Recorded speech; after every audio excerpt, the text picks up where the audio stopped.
London, Saturday, June 9th, 1889. Early morning. Racing through the streets of London, we try to keep pace with one of Wiggins's newest irregulars, sent to bring us to St. Paul's Dock with haste. The morning assaults us with a chill most uncommon for the season, accompanied by a torrential downpour which hits the skin with a stinging bite of 100 razor-sharp icicles. Though no London fog lingers, a distinct steamy heat rises from every living thing that stirs. It looks as if every beast and man is mere moments away from combusting into flame. In a short time we arrive at the dock, recovering our breath before a small steamer tied off the pier bustling with a bobby crew. One officer in an old, heavily decorated military coat stands above the others with one foot resting on a pier post. Beneath his wide-brimmed rain hat and behind a billowing cloud of breath, an unmistakable, close-cropped, flaming red beard turns in our direction. The inspector motions us over.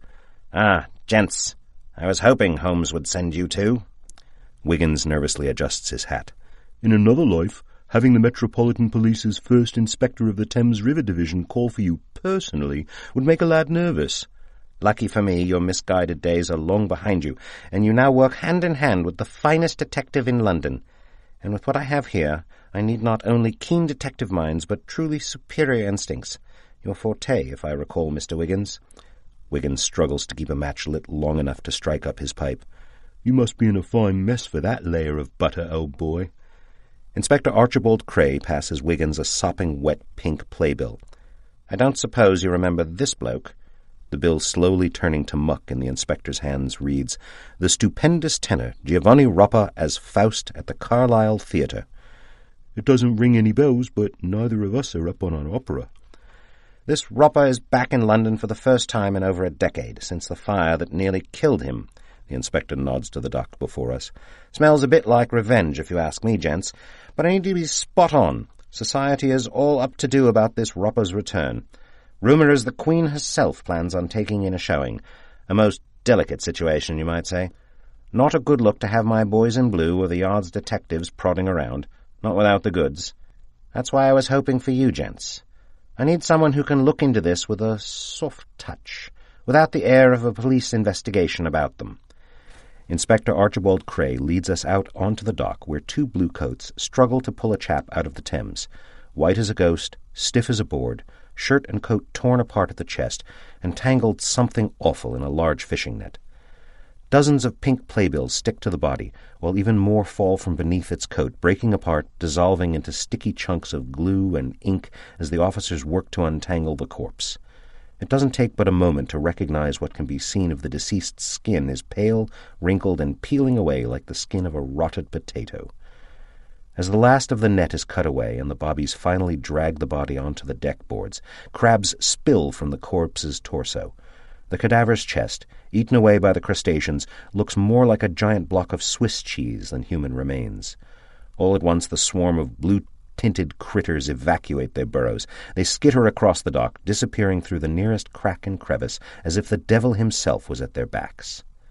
Covering his mouth with his ascot, Wiggins takes a knee near the corpse. With utmost care he removes a bundle of partially melted playbills from an inside vest pocket and glances through them as best as he can manage. "All these posts the same?" Archibald nods. "Aye, bills from the Carlisle, just like the one I showed you. My men are confirming with Scotland Yard now, but we're confident the man is Arthur Kimball, a composer from the Carlisle before it burned down." Wiggins stares at the mention of the fire. "That's it. This fresh disfiguration of the skin." "What the crabs haven't eaten, you mean?" interrupts the inspector. Wiggins continues. "This poor chap has been burned something terrible. Doused with petroleum from above the head and lit ablaze." The inspector leans in, giving the body a good look over before turning away abruptly with a shake of his head. "Drowned in the icy river or burned alive.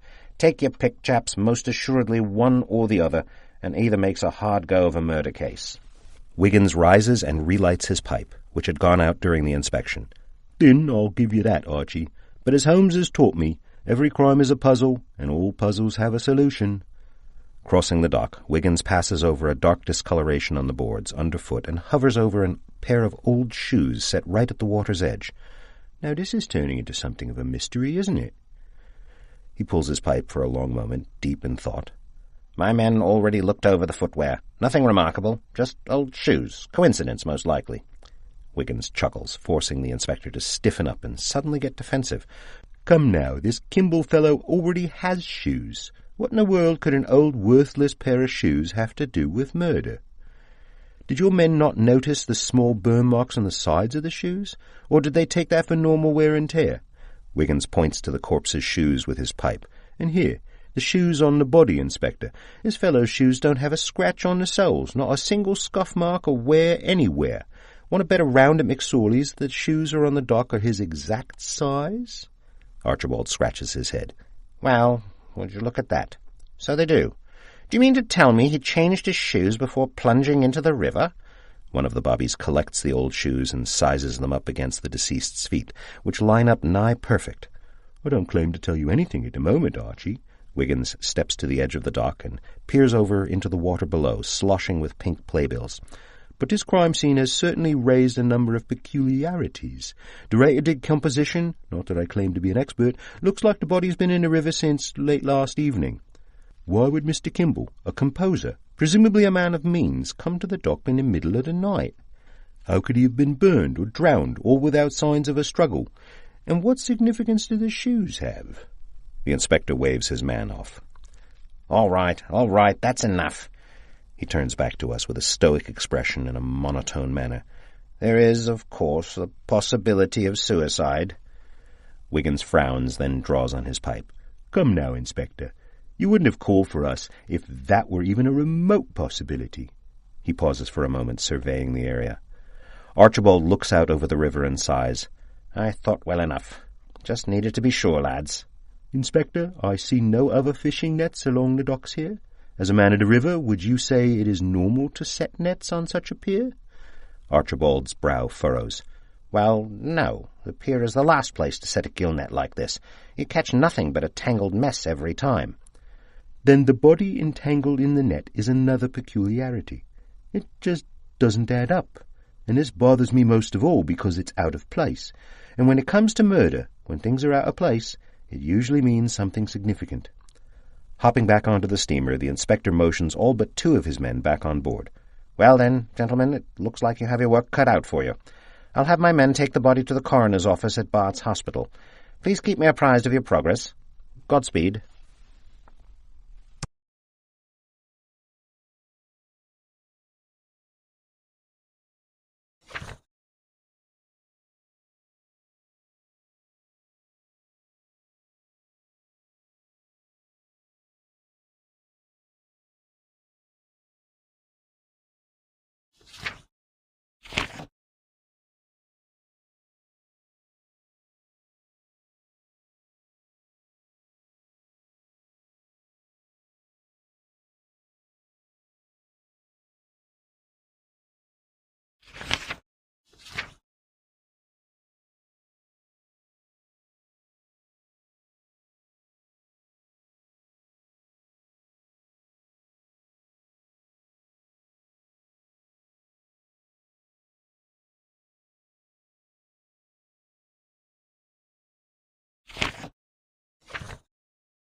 The building at 18 Finsbury Square has no entrance awning, leaving us waiting in the pouring rain to be received. It is difficult to retain patience in such weather, and Wiggins slams the knocker repeatedly in rapid succession, finally bringing forth a manservant with stark white hair and the slowest demeanour in London. "Can I help you, sirs?" he asks, his eyes almost shut. "You can bloody well let us in before we catch our deaths out here," Wiggins barks. The old man moves aside in a series of 3 cautious steps, allowing us entry into the foyer. "I oversee many matters of the house, gentlemen, but the weather is not one of them. I ask again, what is it I can do for you?" "We're looking for Mr. Giovanni Roper. We were told he's staying here." The manservant turns and slowly walks towards a staircase. "Mr. Roper is not staying here, as you say, gentlemen. He called upon the master of the house, who happens to be away in Germania on business until the winter. Knowing their relationship, I offered him the use of the study for as long as he likes. I could see in Mr. Roper's face he needed somewhere quiet to collect his thoughts." In the time it takes us to ascend the stairs, we could have circled round to Piccadilly Circus twice. Eventually we find ourselves before an old English oak door, intricately carved from top to bottom. Haunting violin music pours from the chamber within. The manservant raps twice before opening the door into a room that is completely dark, save for a couple of low-burning logs in the fireplace. A shadowy figure sits in a crimson wing-back chair opposite the fire, a bottle of brandy and half-filled old-fashioned glass sitting on the table next to him. "More police, I'm afraid, sir." "My apologies, Benedict. I should have directed them to room 333 of the Langham Hotel." The manservant bows ever so slightly and withdraws back into the hall. "Not at all, sir. Unexpected guests break the monotony of old age." As we enter, the shutter on the window across from the door blows open, slamming into the wall with a crack. Rain blows into the chamber as streams of water run down the wall, pooling on the rug. Wiggins immediately approaches and shuts the window. As he turns to look at Roper, Giovanni shifts in his seat, turning his face from us. He takes his glass in his left hand and raises it to his left side, motioning us over. "Gentlemen, if you will." We step where our host directs and catch sight of Mr. Giovanni Roper for the first time by the firelight. A sizable man with slicked-back hair, he has striking, bold features and the singular peculiarity of a silver metal ornamentation running down the bridge of his nose. "Do we understand the constables have already given you an account of Mr. Kimball's demise?" Wiggins says matter-of-factly. Roper takes a sip of brandy while staring into the fire. "Not in detail, but yes, one of your colleagues informed me earlier today. He seemed concerned with my safety and wanted my performance schedule and personal itinerary." He pauses for a moment, then continues. "I came back to London for a new beginning, gentlemen, but it seems fate has had other plans. It seems a grand ending is in order." "Right. First time back in London for some years. We understand." 12, to be exact. I haven't performed in London since the fire at the Carlisle." Roper raises and flexes his right hand, watching his black leather glove intensely, his fingers opening and closing in a spastic, trembling manner, as if suffering from extreme rheumatic gout. "That idiot fool took everything from me. My best years as a performer. If he would have his way, perhaps my last years as a performer." "Who's that now?" In a single swift motion, Roper throws his right hand to his lap and nimbly retrieves his brandy with the other hand. "Antonio Visconti, of course. Who else?" "After an accident like that at the Carlisle, I wouldn't take kindly to the man in charge either." Swirling his drink in his glass, Roper shakes his head in disagreement. "The man is a dregs of humanity. He resents everything and everyone. There was never good blood between us, and after the fire, despite it all took for me, he blamed me personally for the death of his son, Vito. In truth, gentlemen, his personal grudge against me tells you little, for there was never good blood between Visconti and any of those under his employ." Wiggins wanders towards the phonograph as the song switches to a slow, soft movement. "I know it was some time ago, but could Visconti have acted all these years later on that resentment with Kimball?" "Unlikely. He is a lying, cheating snake of a man. But murder? I gather murder takes a courage he does not possess." Wiggins examines the music box as he continues his line of questioning. Perhaps someone else you could think of harboured ill will towards Mr. Kimball?" Ropa scoffs. "He was a composer, Mr. Wiggins. Composers are not known for developing enemies. Now tell me, why are the police asking such questions?" Wiggins turns to face Ropa. "We aren't police, Mr. Ropa. We work with Mr. Sherlock Holmes and Dr. Watson." The name of London's most famous detective and his companion cause Ropa to turn towards Wiggins with urgency. "Sherlock Holmes!" he exclaims. For the first time, the tenor faces us full on, revealing the horribly scarred right side of his head. The skin is discolored with sharp contrasting hues of dark crimson to bright red and pale cream, and looks more like recently melted wax than anything suitable to cover a human being. Even more alarming is the shriveled, blackened eyeball that, although seemingly floating unattached in a void, darts about, desperate to mimic the movements of its healthy companion. Wiggins recoils with an involuntary gasp, his movement knocking the end of the table and sending the brandy bottle and the glass to the floor. Without hesitation, Ropa crouches to retrieve the bottle, while Wiggins quickly moves to retrieve the glass. The two rise up to face each other simultaneously, this time Wiggins steeling himself against the sight before him.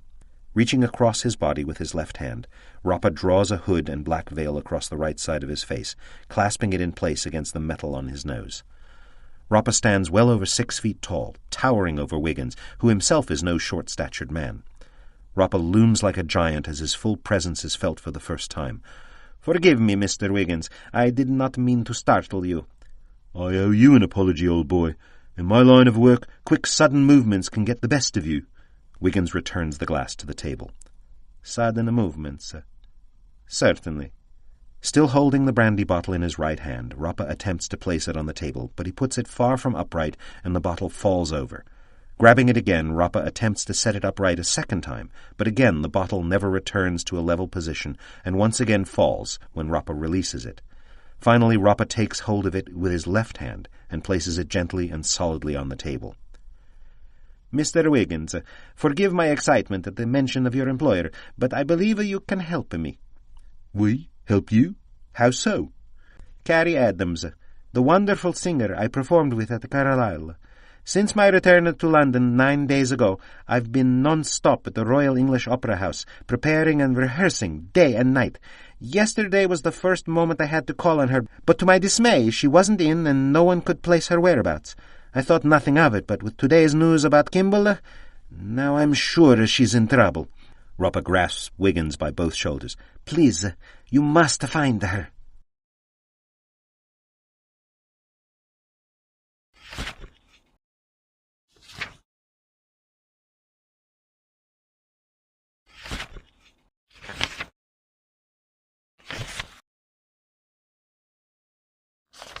We arrive at 110 Little Ailey Street, the building formerly known as the Carlisle Theatre, which has since been rebuilt and sectioned off into a handful of storefronts. The largest of the storefronts, built around the main entrance of the old theatre, is the Wellington Colonial Tailor Trade. As we enter, a gruff voice comes from a heavy-set man holding up his arms, draped in raw linen. "Please be patient, gentlemen. I'll be right with you." It takes us a moment to realize the voice is not his, but a much smaller man bent over before him, taking measurements at the ankle. In our peripheral vision, a couple of subordinates attend to older, wealthier men. They sneak glances at us as they work, turning up their noses when we look back. This bit of an old boys' club is unknown to both of us. A quick glimpse at the price tags hanging from nearby suits explains why. A half-year's wages for a single suit. We are caught in the act as the master tailor appears, stepping up from behind us with a raised eyebrow, as if we don't have the right to browse his wares. "Special occasion, gentlemen. We deal only in the finest fabrics. Perhaps if you're looking for something more every day, you could try—" Wiggins doesn't appreciate the chap's condescending tone. "Actually, we're here on the authority of Inspector Archibald Cray, investigating a murder, I'm afraid." The master tailor stops in mid-sentence and kinks his head back, struggling to swallow, as if we just delivered a most personal insult. "Murder?" His gruff voice carries throughout the store. Everyone present turns their head to stare. Correcting himself, the master tailor takes Wiggins by the arm and steps behind a rack of suits. "I don't know how anyone at Wellington's can possibly help with murder, but I'm always happy to help the constabulary if I can." Wiggins cracks a half-smile. "Easy, old chap. Your fine establishment is in the clear. We were actually hoping to speak to someone about the old Carlisle." A sudden rush of colour returns to the Master Tailor's well-groomed face. "Well, if anyone has information you seek, that would be me. I was the one who purchased the property from Barclays Bank back in '85. Wiggins goes to light his pipe. "From the bank? Not the previous owner, Visconti?" "If you please, the smoke isn't good for the fabrics." Wiggins nods and returns his pipe to his vest. "Yes, sir, I purchased the property directly from the bank. I can't recall the financial particulars of Antonio Visconti, the previous owner before the fire, but I know he was quite taken back from the fire. The theatre was his only asset, from what I understand." Stepping around racks of clothes, Wiggins takes note of the building's framing. "This is all more recent construction. Did nothing survive from the original theatre? Would you mind showing us around?" "You might want to look up the old caretaker of the theatre, Victor Morgan. He can most certainly give you a better history lesson than I." The Master Tailor sighs and hands his pouch of tailoring utensils to one of the other men on the floor. "But you're here, and I prefer not to have our work interrupted a second time. Marco, finish taking the measurements for Mr. Solomon here. I have to show these men downstairs." With that, the Master Tailor disappears through a curtain. "If you will, gentlemen." We pass a couple of stairwells and cross through a number of halls, all showing signs of recent construction. "I'm afraid very little of the Carlisle remains. A single column here, a small portion of structural wall there. A shame, really. It was quite precious in its architecture. The Carlisle was built back when they hired real craftsmen, sculptors and woodworkers, mostly from Rome." We stop before an iron door and watch as the Master Tailor rummages through a dozen keys on a hoop ring. "And a door or two, like the one you see before you. But all in all, the entire building, all the adjoining stores, everything was built up new. Barclays gave me extremely pleasing terms." In no time we pass through the door and enter a large subterranean chamber of granite sets. The Master Tailor strikes up a lantern and heads off, hardly waiting a moment for us to follow. "Watch your step. The ground is quite uneven and slippery. We avoid coming down here as much as possible." The passage feels more like a road in Whitechapel, with numerous doors on both sides. Extending as far as the lantern light throws, the passage seems to span the entire length of the original Carlisle, perhaps farther. "None of the stores above can keep wares down here on account of the moisture. Wasted space is all." Most of the doors are ajar, but a few remain closed. Curious, Wiggins pushes against the doors as we move through. They each open to some degree, with little effort, all except one which refuses to budge at all. "These doors all lead to various buildings on the other side of the Carlisle, off Buckle Street. Properties 30 to 40, if I recall. Since no one comes down here, it's not surprising some of them are stuck." As we proceed, Wiggins' nose twitches. "Anyone else smell that? Sweet? Perfume, perhaps?" "A pleasant respite from the normal smells that accompany this place," the Master Tailor mumbles. The sound of dripping water grows louder and more frequent as we continue on. The passage quickly takes on a strong earthy scent with a pungent aroma of burnt wood. At last the Master Tailor stops and shines his light over a smooth, reflective pool that spans from wall's edge to wall's edge. "Even in the Carlisle's day, I'm told they could never get this water under control. Directly above was the theatre's main stage. I didn't see it firsthand, but I'm told that when the stage collapsed from the fire, everything in the main auditorium wound up in this underground lake. Quite a mess of things, but the water actually saved a few things from being lost in the blaze.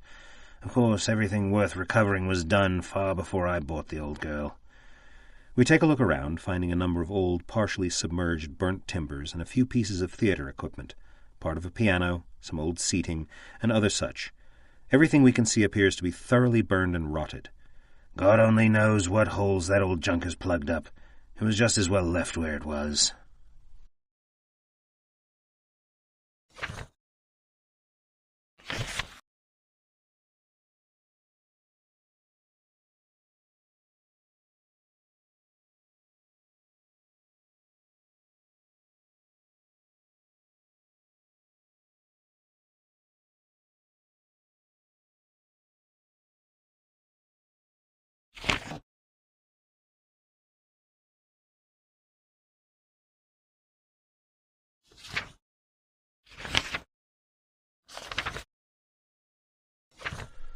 "What can I do for you, gents?" asks the desk sergeant inside Scotland Yard.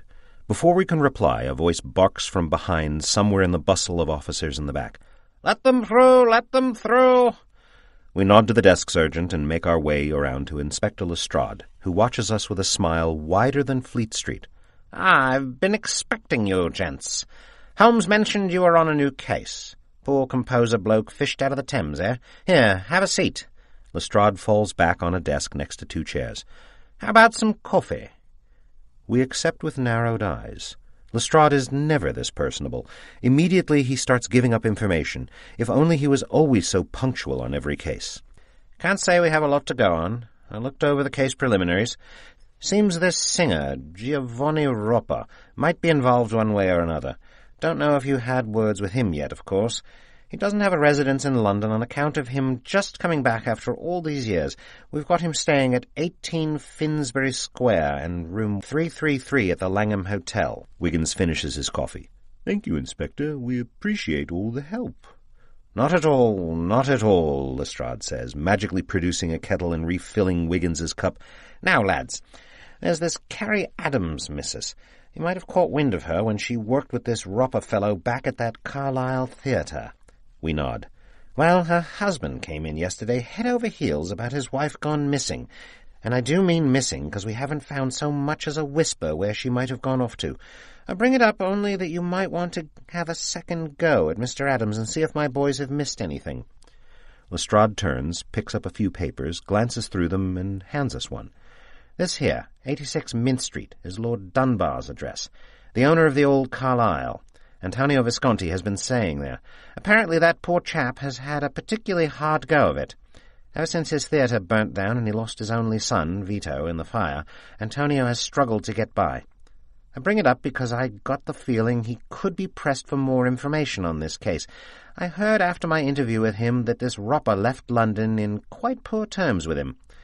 Well, thank you, Inspector. Let me just jot down this address and we'll be off. The inspector gets up and waves us off. Keep it, keep it. Best of luck, and give my regards to Mr. Holmes and Dr. Watson. As we turn to leave, Lestrade suddenly leaps in between us with arms around our shoulders. He speaks softly into our ears. Now, gents, if you do make headway on this case, don't be shy in bringing it right back here to the yard. 'Tis no reason that glorified Irish fishermen should get the rewards of our hard work, eh?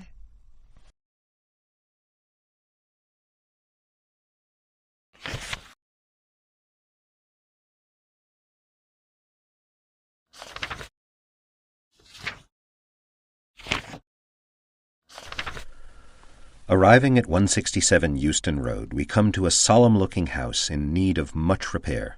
Wiggins strikes up his pipe, then runs his hands along his vest. Now, where did that key the constables gave us get to? Oh, here we go. Just before we enter, a young man carrying the Times over his head to shield him from the rain rushes up to the door of the adjacent building. He gives us a sour look. Don't you bobbies have anything better to do than pester an old musician? It sounds like we should really consider a new wardrobe, something less detective-looking. Pocketing the key, Wiggins leans over towards the chap. Come again? Were officers here already today? The man unlocks his door and moves to cross the threshold, pausing a moment to bark back. Not today, but one of you lads has been floating around Mr. Kimball's flat for days trying to run in on him. I keep telling him, Arthur keeps off hours. He isn't home now, I'm sure of it. Oh, my, they must have assigned the case to someone else by mistake, Wiggins says, leaning back in overdramatic fashion. I've got to go clear this up. Young man, did you get the officer's name? Can't say I did. Biggest copper I've ever seen, though.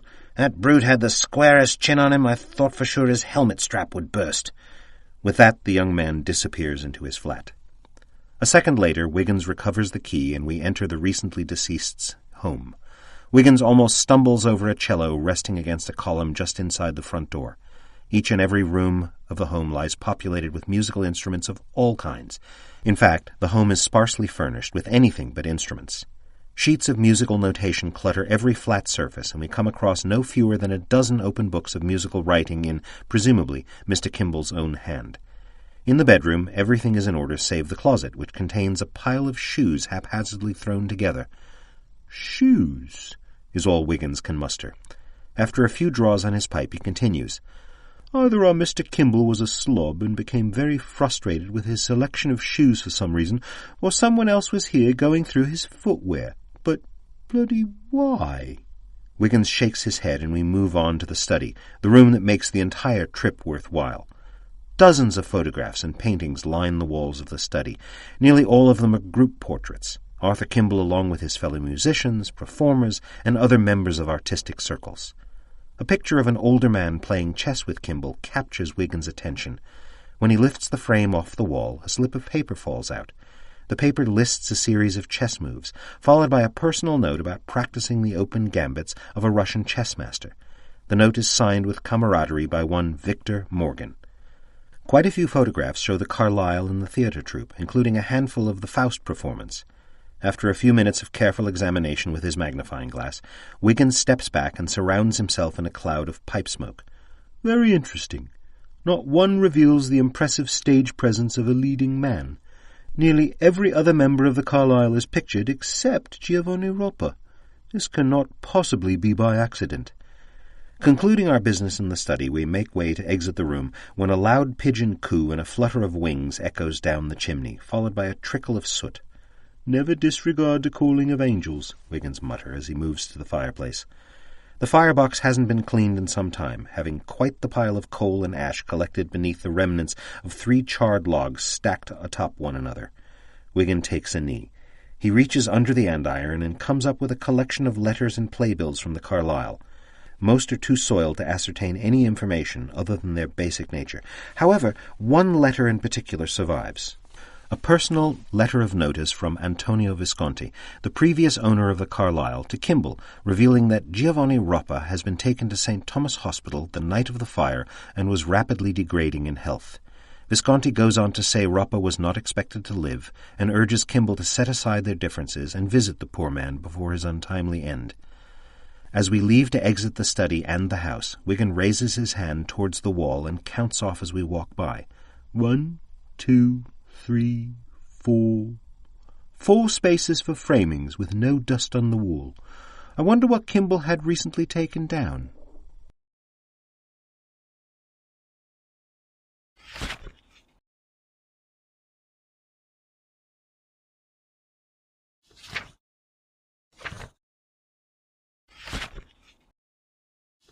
"86 Mint Street is a lavish house in a proper part of high society London.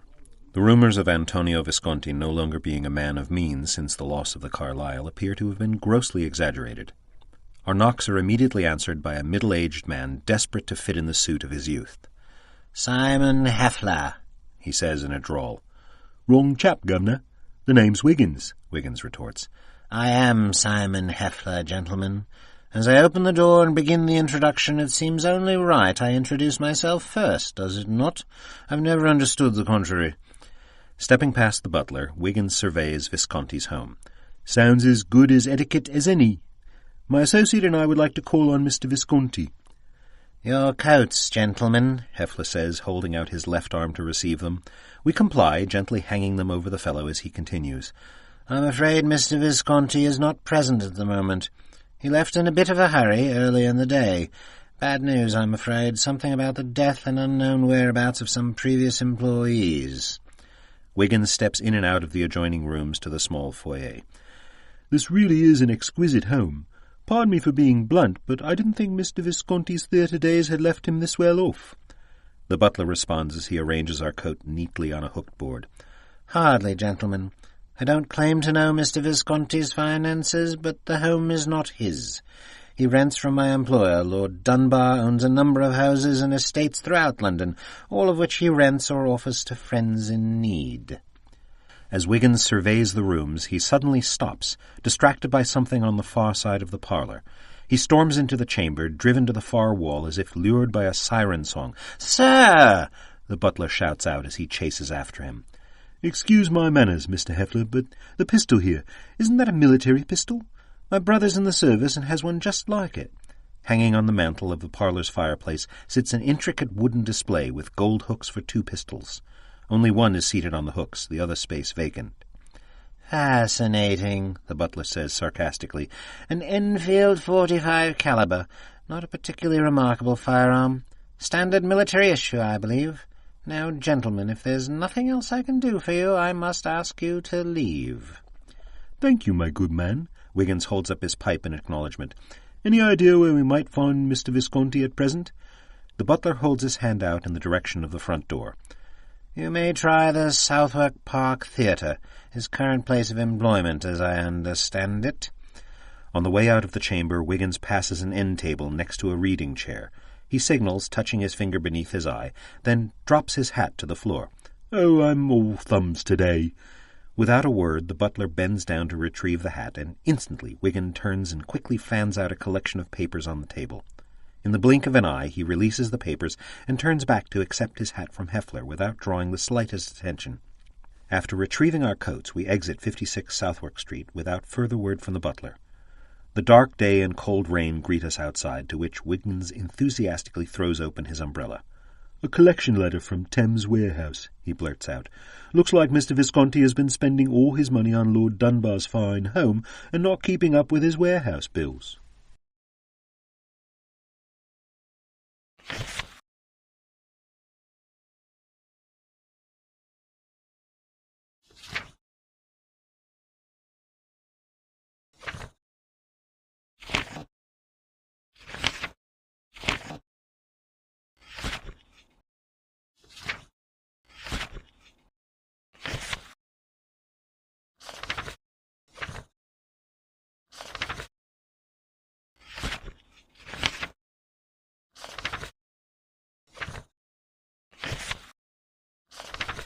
The side entrance to the mortuary of St. Bart's Hospital, our preferred method of entry, is wide open upon our arrival.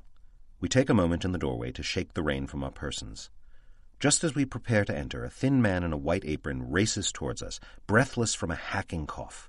We have barely a second to get out of the way as the man barrels past us, bracing himself on the door, wheezing in and out with great big heaves.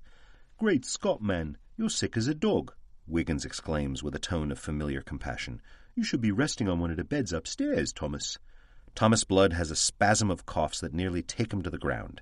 At its conclusion, he brings a soiled handkerchief to his mouth, then across his now rain-spattered forehead. He looks to us from eyes lost in dark rings and a particularly pale complexion. "Nonsense! Nonsense, gentlemen. Just a bit of the bad air last week has caught up with me is all. I'll be right as this rain in a couple of days." He brushes past us with haste, motioning for us to follow. As he disappears into the dark stone hallway, we fall in behind and walk towards the single source of flickering light spilling from his examination room. "Are you sure you should be down here working today?" Wiggins inquires. Blood looks back over his shoulder and smiles wide, revealing a full, though well-stained set of teeth. "One of the perks of my line of work. The patients never get on if you're sick. Now, allow me to speculate. You're here for the composer they pulled out of the Thames this morning, correct?" Wiggins nods. "It's a bit of a puzzler, this one. We were wondering if Mr. Kimball died from his burns or if he drowned." The coroner shakes his head with a slight grin. "Understandable assumptions, but I'm afraid, gentlemen, they're both incorrect." He stops before a body atop a gurney covered in a white sheet. Wiggins tugs on his coat, half insulted by Blood's remarks. "I looked at the body myself, Thomas.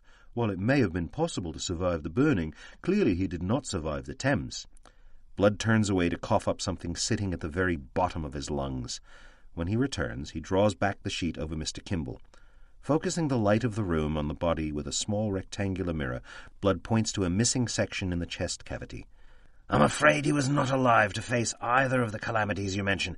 You see, the open wound here—" Wiggins peers in. "Where the crabs dined." Again Blood smiles. He reaches to a side table and picks up a glass vial and proceeds to shake it violently, sending a small metal sphere rattling around in a tizzy. "Gunshot!" exclaims Wiggins. "No way you could have noticed the wound, as the crabs made a fine mess of it." He hands Wiggins the vial, then proceeds to roll the body up onto one shoulder. "That's a ball from a .45 Enfield you're holding.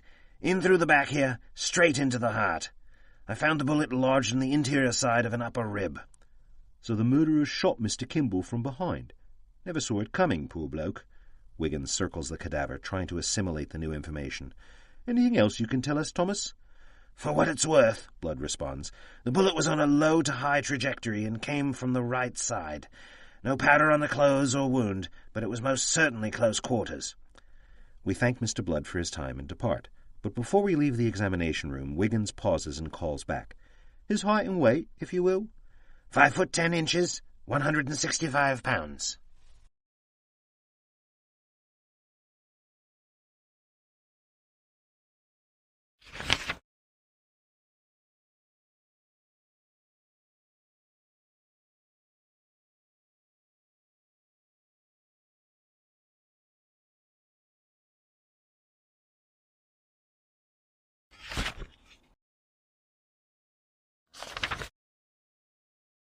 A doctor and a crowd of nurses surround a gurney outside the main door of 46 Old Street.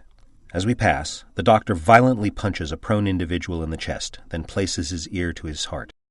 The doctor stares straight at us as we enter the hospital, his open eyes pelted by large raindrops, yet his lids remain unblinking. It's impossible to turn our attention away. No sound is present except the falling of the rain and the rumble of the storm above. The doctor quickly turns his attention back to his patient, immediately plunging a razor-sharp blade into the man's torso.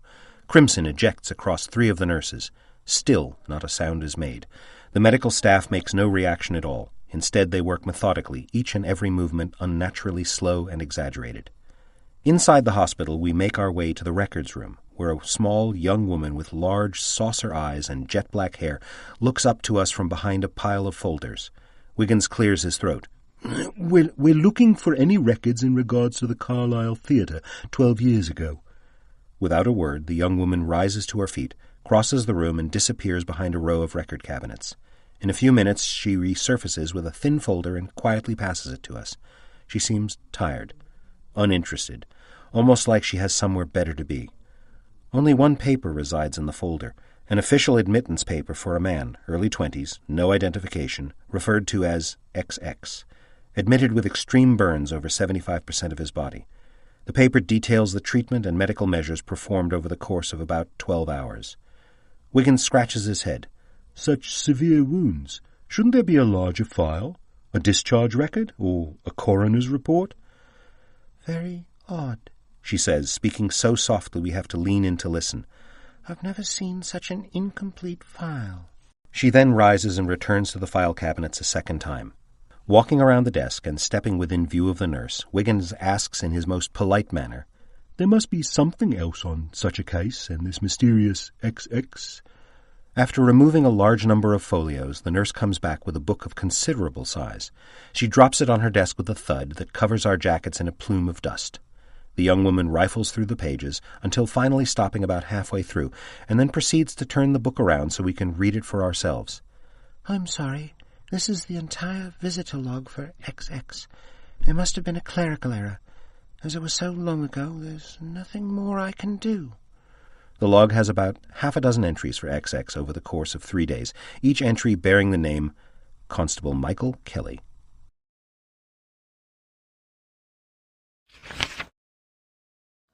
We arrive at St. Thomas Hospital under the heavy rumble of thunder which reverberates down into our bones. The wind picks up in sporadic gales, practically shoving us through the main entrance. Inside we find the lobby of the hospital completely empty. Not a soul in sight, not a word spoken in any room within earshot. Not wanting to disturb the patients, we resist calling out for help and instead take to exploration. We'll either find help we need or what we've come for, and either will do. Yet the further we survey the hospital, the more we find nothing. No doctors, no patients, no nurses, no one. Are they bloody closed for renovations? Wiggins wonders. Arriving at a stairwell, a small placard reads Morgue with a descending arrow and Surgery, Pharmacy, and Records with an ascending arrow. We climb the stairs, our footfalls echoing through a seemingly endless hall. Following additional placards, we eventually come to the records room and let ourselves in as the door sits unlocked. As we've now come to expect, the room is also empty. Well, it's a matter of public record, and we being the public, let's have a look. We make our way behind 2 desks to a wall of cabinets, each labeled with a scribble of dates. To our shock, someone clears their throat behind us. Can I help you, gentlemen, with something? A brunette with hard features looks at us above the rims of her thick, round opticals. We hurriedly retreat behind the desks. Finally, a living soul at last. We'd half thought the hospital abandoned. The nurse pushes her way past us and fidgets around on the desk as if to make sure everything is in its proper place. God forbid we should have a quiet day here at St. Thomas's. We do have them on occasionally, especially on the edge of bad weather. The sick never seem to die when it storms. Now, as I said, what can I help you with? We're looking for information on a Giovanni Roppa, admitted here some years ago when the Carlisle Theatre caught fire. She shoots a look of contempt. Neither of you look like a Roppa. Surely you know records are only available to family. And the police, perhaps? Her face relaxes, her demeanour becoming warm and friendly. Of course, Governor. St. Thomas's is always happy to help officers of the law. We look at each other with nods of accomplishment, completely ignorant to the well-laid trap we just fell into head first. The corner of the nurse's mouth raises up ever so slightly in the mildest of smirks. In an instant her friendly expression vanishes, her face stiffening to a painful degree. Her voice goes monotone. "Through the proper channels. You know, of course, you inspectors have very specific procedures for requesting medical records. Now, gents, how about those badges to start?" Wiggins blushes. "Well, miss, the truth of it is we're not officers ourselves." "Right, then. Off you go," she says, sweeping her hands towards us. Wiggin takes off his hat.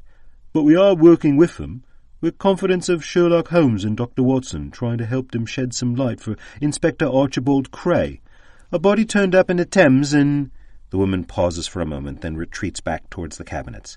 All right. I should have known the two of you were mixed up with Mr. Holmes, always poking that pointed nose of his in my files, making me stay up all sorts of hours, searching the most ridiculous of hospital matters. But if I find out you two are lying, I'll have a real inspector bring you up on charges myself. Now, what was that name again?" In a few moments the nurse presents us with Roppa's administration file. It speaks of severe burns, various methods and treatments, and records of general improvement after the first 3 days, eventually some months later leading to a healthy discharge.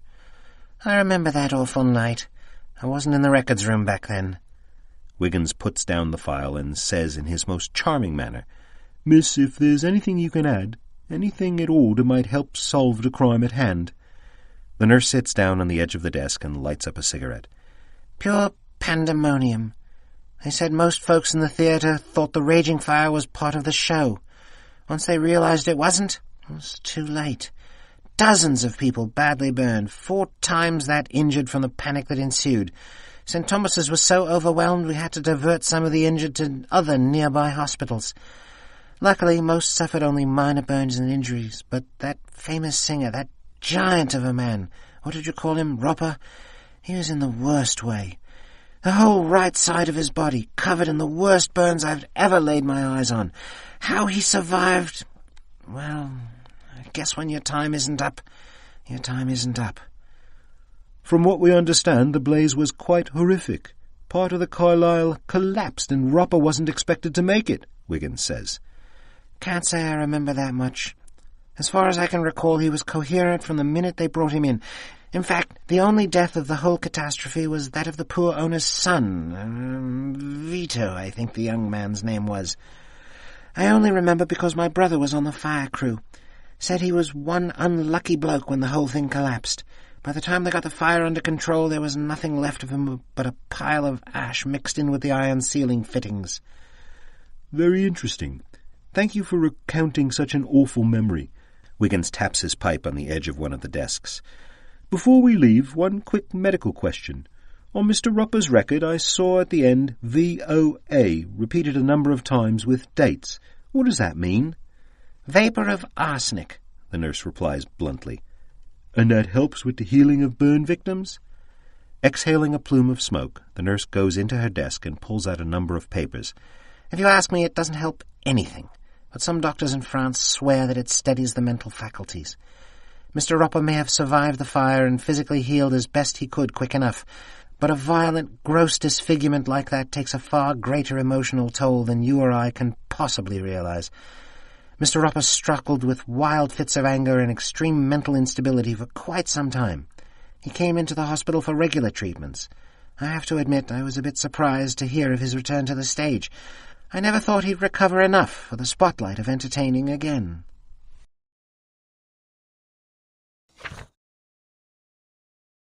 Bethlehem Hospital is extremely busy. It's difficult to get anyone's attention, and when we finally do, the entire ordeal is uneventful.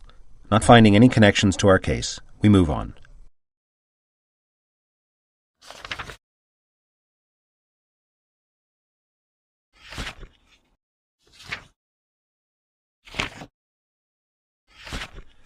With her usual pleasantries, Mrs. Hudson leads us straight upstairs to Mr. Holmes's office. "Fair warning, gentlemen. He's working." We nod. "Understood, Mrs. Hudson." Inside we find Holmes standing in the middle of the room with his back to the door, arms folded before him. As soon as we enter, he throws his left arm up and screams at the top of his lungs, "Stop!" We freeze. "Don't take another step," he says directly, pointing to the floor with his left index finger. We drop our sight below us and see the entire floor of the office is intricately laid with individual pieces of paper covered in some sort of writing. "No! Just no!" he calls out. "But, Mr. Holmes, we're kind of in the thick of it with this Kimball case." "Motive means opportunity," he says without facing us. "Motive means opportunity," he repeats, this time holding his chin while turning and looking at the papers on the floor surrounding him. "Motive means opportunity. Have you found the murder weapon?" We look at each other a bit confused. No, Mr. Holmes." "Have you a prime suspect?" "Well, we think—" Holmes cuts Wiggins off. "The Duke of Eddington, of course." "The Duke of who now, Mr. Holmes?" Wiggins' face bunches up, completely baffled. No, not your case, gentlemen. Eddington plays into the case I am currently trying to solve for the Queen herself. Now, please, I must concentrate. Just keep me apprised of your progress, as usual." Wiggins responds, a bit deflated. "Yes, Mr. Holmes, will do." Our visit to the great teacher has yielded no help in our struggles. But as we turn to leave, Mr. Holmes shouts out, "Wiggins!" We stop and look back, most surprised. "Your right foot, man. What are you standing on?" Slowly raising his right foot, Wiggins picks up a paper beneath him and reads it aloud. "Kent Station, sir. 3 p.m. liaison with Dada by Nauroji." Holmes nods, deep in thought. "Of course, the meeting with Nauroji. Thank you, Wiggins." Again, as we turn to leave, Holmes calls out, "Remember, gentlemen, the facts of the case are often right in front of you, though not always in plain sight. It is our power of deduction that allows us to see the past, present, and future.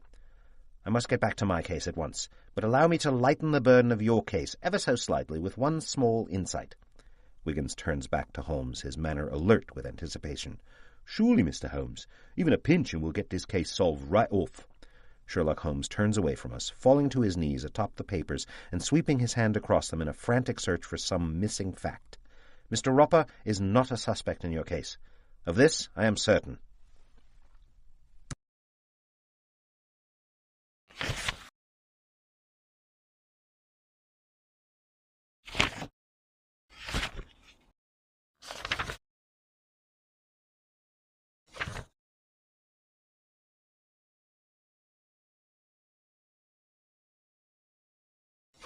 The line to the concierge desk at the Langham is both considerable and slow-moving.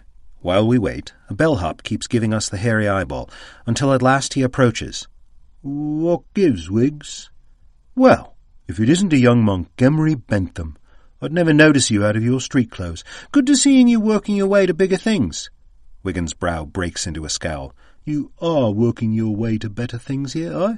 You're not using this hotel to find marks?" The boy throws his hands up in surrender. "Decent pay for easy work. Honest, Wiggs. Plus it's a right spot for getting all kinds of info. What are you two here for? Bet I can help." Wiggins leans back and nods in agreement. "We're looking for Giovanni Roper. I believe he's in room 333. Montgomery's eyes grow wide. "Poor bloke.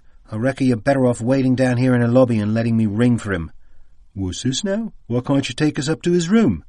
"Not me, Wiggs. No way. Room 333 is downright unlucky. Anybody who steps in that room is bound to have a run of bad luck." Boy leans in and whispers while darting his eyes around us.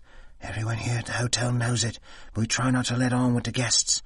The maids won't hardly turn down the beds even when it's occupied." "I'll have to introduce you to my employer, Mr. Sherlock Holmes, and have him give you his lecture on luck," chuckles Wiggins. Pressing the bellhop for directions, we make our way to room 333 on our own. After receiving no answer to repeated calls, Wiggins tries the door and finds it unlocked. Cautiously opening the door, we step into a darkened room. The light spilling in from the hall behind us reveals a room in complete shambles. Wiggins makes his way over to the windows and pulls back the drapes. The grey outside does little to help our investigation. Instead, we ignite the gas lights to get a better picture of the scene before us. A table and chair lie overturned on the floor. The linens from the bed are tossed across the room. Books, papers, clothes, broken glass are strewn everywhere. The place looks like a rail passed through. Amazingly, a single diary notebook and pen remain on a shelf nearest the bed. Strong indentations on the open page reveal a note recently scribbled in a heavy hand. Wiggins quickly retrieves a small artist's charcoal from the bottom of his matchbox. After a few gentle rubs, 3 addresses come into view: 86 Mint Street, 53A Southwark Street, 13 Grosvenor Place. It would seem Roppa has interests in these locations. In all of the clutter in the room, we spy nothing else of interest until, upon our exit, we spot a telegram from the Palace Theatre, sent only a short time earlier. The letter is tacked against the doorframe with a dinner knife. It details Roppa's termination due to a murder investigation by Scotland Yard, and the implications such an investigation may have on the reputation of the theatre.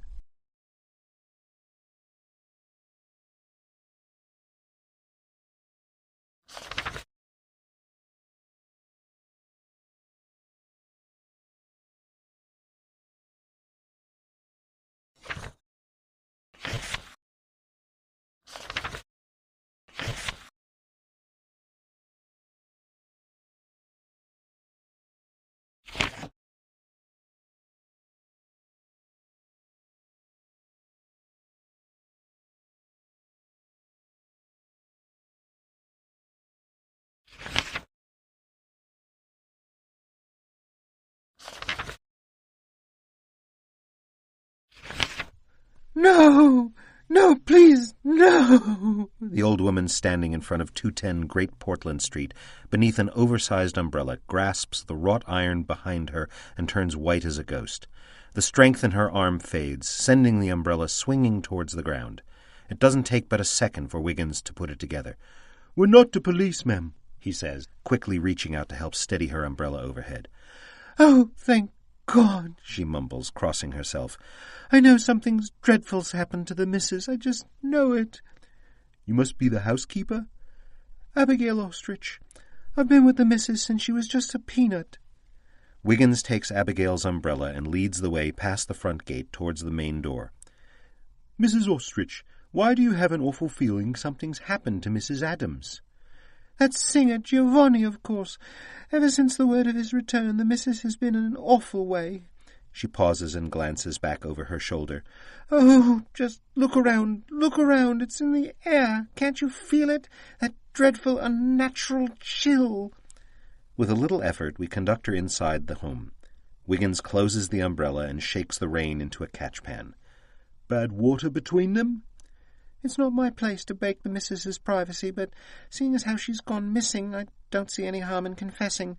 Besides, it was all so long ago, it can't make any difference to anyone now." "I don't quite follow," Wiggins says, removing his hat. "The missus and Giovanni had quite the affair years ago, when they worked together at the Carlisle." "I see, and after such a horrible accident, a bad break. Yes, I could see how his return would upset a lady like Mrs. Adams." The housekeeper shakes her head impatiently. "I'm afraid it's a bit more complicated than that. You see, that group at the Carlisle, they were a tight bunch, they were, back then. The missus, Giovanni, Arthur, William, and, of course, the theatre owner, Mr. Visconti. They weren't just a group of performers, they were a family. And like any family, sometimes relationships sour to the worst degree. Pauper or king, men covet what they covet, but no matter how much you fall out with a brother, son, or father, they're still your family. Mrs. and the others of the Carlisle couldn't escape each other. They were bound by duty and the passions of the show till the last fateful night." Wiggins scratches his head. "Ma'am, do you mean to say your missus shared affections with someone else?" "Well, they all loved her, of course, but yes, Antonio Visconti, the theatre director and owner, was particularly fond of her despite the age difference. I dare say Mr. Visconti only cared for one other as much as the missus, his only son, Vito. The missus even stayed with Antonio after the accident for a smidge. Of course, this was all before she met Mr. Adams. Don't dare think for a second the missus isn't faithful. She's a righteous Christian, she is." Mr. Wiggins looks about the house. "May we speak with Mr. Adams for a moment, ma'am?" "Would if he were here. He's either at the jewellery store, Devoice and Adams, or gone back again to check for Carrie at her room at the Golden Bell Inn." The housekeeper leans in with a steady look in her eye. "Not the best match for the missus, if you ask me, but I tell you, he's a nervous wreck since she disappeared. Worse than me, if you can believe it." With nothing further to ask, we turn to head out into the downpour, which only seems to get colder and wetter as the day goes on. Mrs. Ostrich calls out as we replace our hats. Victor Morgan, the old caretaker at the Carlisle. If anyone could give you insight into the theatre's last days, it would be him. Don't recall where he lives right now. Thank you, ma'am, Wiggins says softly. And this Williams fellow you mentioned from the Carlisle earlier, which William would that be? The housekeeper's face lights up. William Goldsmith. He was in charge of all those marvellous sets and costumes. Wonderful man. He and the missus are great friends.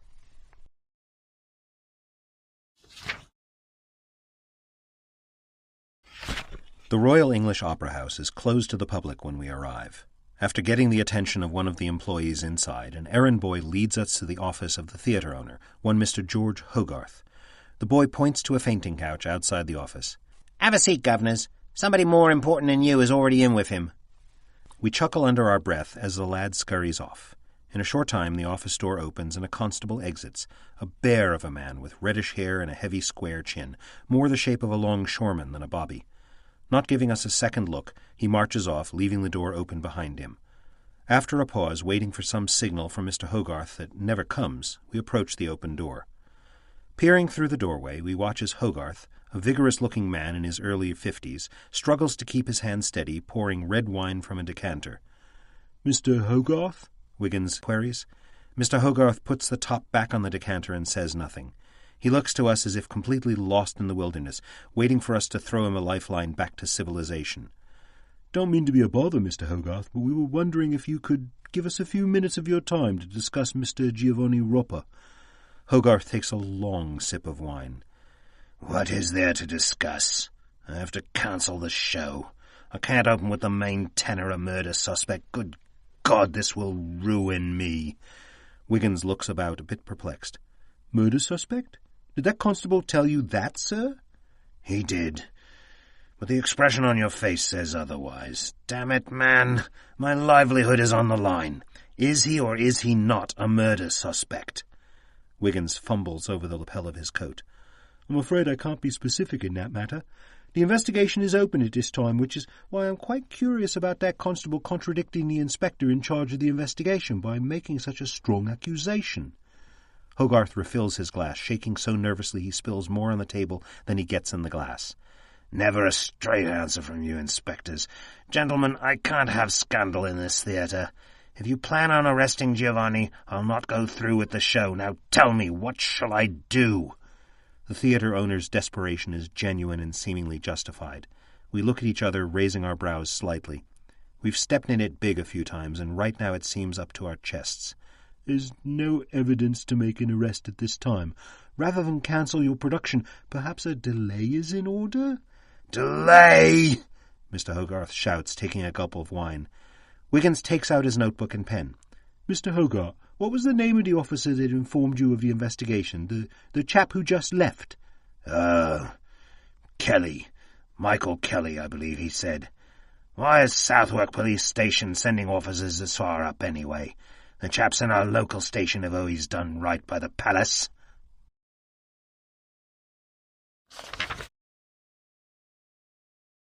At Barclays we are met by Oliver Pratt, a fellow so young and wet behind the ears his Barclay appointment must certainly be his first real job in the finance industry. The mere mention of Holmes and Watson has young Oliver practically falling over himself. "The Sherlock Holmes and Dr. Watson?" he asks with eyes wide and mouth agape. "Most certainly," Wiggins replies with a smirk. Oliver shakes our hand for the second time. Of course. What can I help you with?" Wiggins packs his pipe. "I'm afraid it was a bit before your time, old man. We're looking for information on Giovanni Roper and the old Carlisle Theatre." Oliver scratches his chin. "I see. The old Carlisle. What part of the city was that in?" "West Whitechapel," Wiggins replies, striking his match. "If you'll follow me then, gentlemen, I know just who can help." We do as the lad says, and after a quick jaunt across the marble floor, we duck past some clerk desks and enter a small office where an older man with thick grey mutton chops clicks away on a typewriter. "Mr. Wells, these two men are looking for information on Giovanni Roper and the Carlisle Theatre." The young man's voice reduces to a whisper. "They're working with Sherlock Holmes on a murder case." The gentleman at the typewriter stops typing and stands up. "Very intriguing, gentlemen. Now let's see. Giovanni Roper. Mr. Wells moves to a cabinet and rustles through some papers. I remember that fellow well, the tenor who is badly burned in that performance of Faust. I have him in mind because I just recently heard he's back in London. Go for him. We nod, not wanting to interrupt Mr. Wells's search. After a moment, he turns to face us. We don't have anything on Giovanni Roppa. He doesn't appear to have been a client of ours. Turning back to the cabinet, Wells steps over to another drawer and shortly comes up with a folder. But the Carlyle itself and Antonio Visconti, we did handle their affairs. He passes the folder to Wiggins, who flips through it. Wiggins puffs on his pipe. I have to confess, gents, ledgers and finances aren't my cup of tea. Could you translate this? According to the fire, Visconti let the insurance lapse on the building. It also notes Visconti tried to take out a loan for theatre marketing. Wells pauses and looks off into the distance. That's right. I remember the two men visiting Barclays together and getting into a terrible shouting match with each other, right here on the floor of the bank. So long ago I can hardly remember all the details. I do remember Mr. Roppa was very insistent, demanding that no expense be spared for what he declared was the most important production of his career. That man had such a presence. I remember thinking he could bring the roof down over our heads if he shouted loud enough. Running his forefinger over the paperwork, Mr. Wells continues.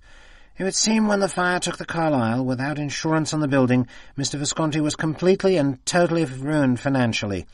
Mr. Wells sits up in his chair and examines the back of a piece of paper closely. Apparently the only thing that kept Mr. Visconti out of the workhouse was a small life insurance policy on his son, Vito Visconti. Hardly enough to keep his status as a landowner and a businessman in London, but enough to keep him out of the slums, at least for a time. Taking the folder from Mr. Wells, Wiggins shuffles through the papers with intense focus.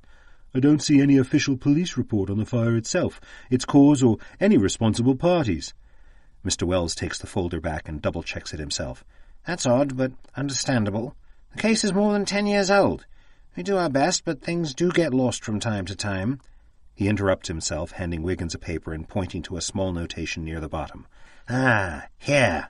It's a Scotland Yard case number, followed by an official ruling notation that reads, Fire by non-criminal negligence, William Goldsmith, Artistic Production Director, cleared of intentional malfeasance.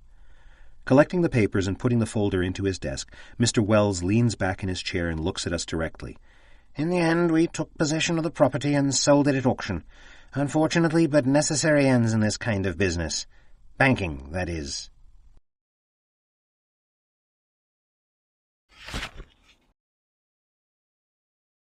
We arrive at the front door of 96 Whitechapel High Street to a billowing cloud of sweet pipe smoke. The window nearest the door is open, the shutters ajar just enough to make out an older man enjoying a pipe and watching the street. Not exactly weather for people-watching, old boy. Oh, now, if you don't take in the bad weather once in a while, how can you truly appreciate the good? We look at each other in humble agreement of Old English wisdom, before Wiggins continues. You wouldn't happen to know where we can find Victor Morgan? First door down the hall, but I'd watch out for that old bastard. He's a fox, that one. Front door's always unlocked. We'll do just that, Wiggins says with the tip of our hat. At our approach, the first door in the hall mysteriously opens, and we find ourselves greeted with a familiar, sweet-smelling tobacco. Now, how can I help you two young men? The old man from the window asks as he motions us to enter his home. Wiggins grins. Just a few questions about the Carlyle, Mr. Morgan. We understand you worked there for a stretch. Nearly 20 years. Mr. Morgan closes the door behind us, then heads to a pot on the stove. Cup of breakfast tea? We decline the beverage and in short order find ourselves sitting at the kitchen table across from the old man, who drinks and smokes at the same time. We were hoping you could tell us a bit about the people who worked at the Carlyle. Near the end, that is. Mr. Morgan takes a long sip and lowers his cup to the table, leaning back in his chair. Anyone in particular? How about we start with the owner, Antonio Visconti? Hard man, Morgan responds almost instantly. The only real bad taste in my mouth from all those years was working for a man of his character. Life's hard enough in our city without the devil on your back for every god-awful little thing. Though all this time later, it's hard to hold anything against Antonio. Not after such hardship. Which hardship is that? Wiggins inquires. Losing his theatre and his only son, Vito, in the same night to that infernal fire. What else? Wiggins nods with a slight grunt and withdraws his pen and notebook. What about Visconti's relationship with the composer, Arthur Kimball? Same as all the others, I guess. Bitter and hard. Now, that Mr. Roper and Mr. Kimball, that's a different story. We look to each other in anticipation, then turn back to Mr. Morgan as he drinks his tea. How so, Mr. Morgan? Those two were always at odds, always arguing about the arrangements of the performance. There was quite a bit of animosity between them, if I recall correctly. Wiggins underlines something in his book, twice. Very interesting, Mr. Morgan. Yeah, those two could go at it. What were they always going on about now? Give me a minute. Oh, right, his shoes. His shoes? Wiggins inquires, freezing in place. Slightly yellow teeth peek out from behind Mr. Morgan's pipe. Mr. Roper was fond of rehearsing in the most comfortable shoes he could manage. Arthur would berate him all the time, always going on and on about a successful man's shoes. What was it he always used to say that infuriated Mr. Roper? That's it. That he'd never be caught dead in worn shoes. Arthur always barked that Mr. Roper was representing the Carlyle every time he entered the theatre. Mr. Morgan's laughs, disappearing into his memories for a moment. That always got Giovanni piping hot. Dropping his notebook to his side, Wiggins squints. Mr. Morgan, did he ever find out how the fire was started? Nodding, Mr. Morgan leans back in his chair. An accident, of course. Roper was known for demanding the most stupendous set pieces and fanfare for his productions. He always boasted about how they do it in Rome, and Visconti always argued with him. Antonio would holler the flames were a waste of money, too much effort, and detracted from the quality of the show. Morgan sets his pipe down and takes up his cup of tea. That poor fellow, the one in charge of all the set pieces and fire. Blast, what was his name? That chap was simply overwhelmed by the scope of what Roper had set before him. I suspect with Visconti in one ear telling him to cut the budget and tone it down, and Roper screaming, "Grander!" in the other ear. It's no wonder the whole affair went wrong. I don't know what all the technicals of it, something to do with the timing. One wrong burst of flame set all the flames that were to come later in the scene off all at once. Standing and placing his notebook back in his vest, Wiggins reaches out to shake Mr. Morgan's hand. Thank you, Mr. Morgan. Just one more question as we leave, if you will. Did Kimball and Roper ever come to blows during their arguments? Not that I recall. Not sure if you've ever met Giovanni, but he's a monster of a man. Poor Arthur wouldn't have lasted 2 seconds if they ever went at it with serious intent.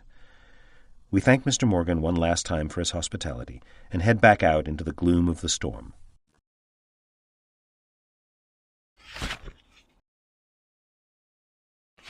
Despite the poor weather, the Southwark Park Theatre is buzzing with activity when we arrive.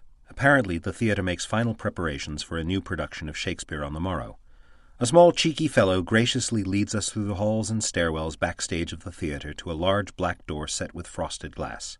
With much fanfare, he throws the door open and calls out, "Mr. Visconti! Visitors for Mr. Visconti!"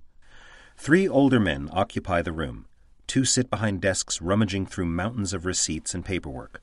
The third, a frail-looking man in glasses, hastily puts on a pair of light grey gloves and an overcoat.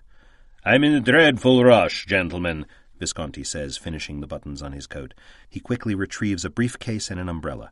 "If it's something to do with the upcoming performance, you can speak with Gordon here, or—" Wiggins steps in closer in an effort to keep the discussion discreet.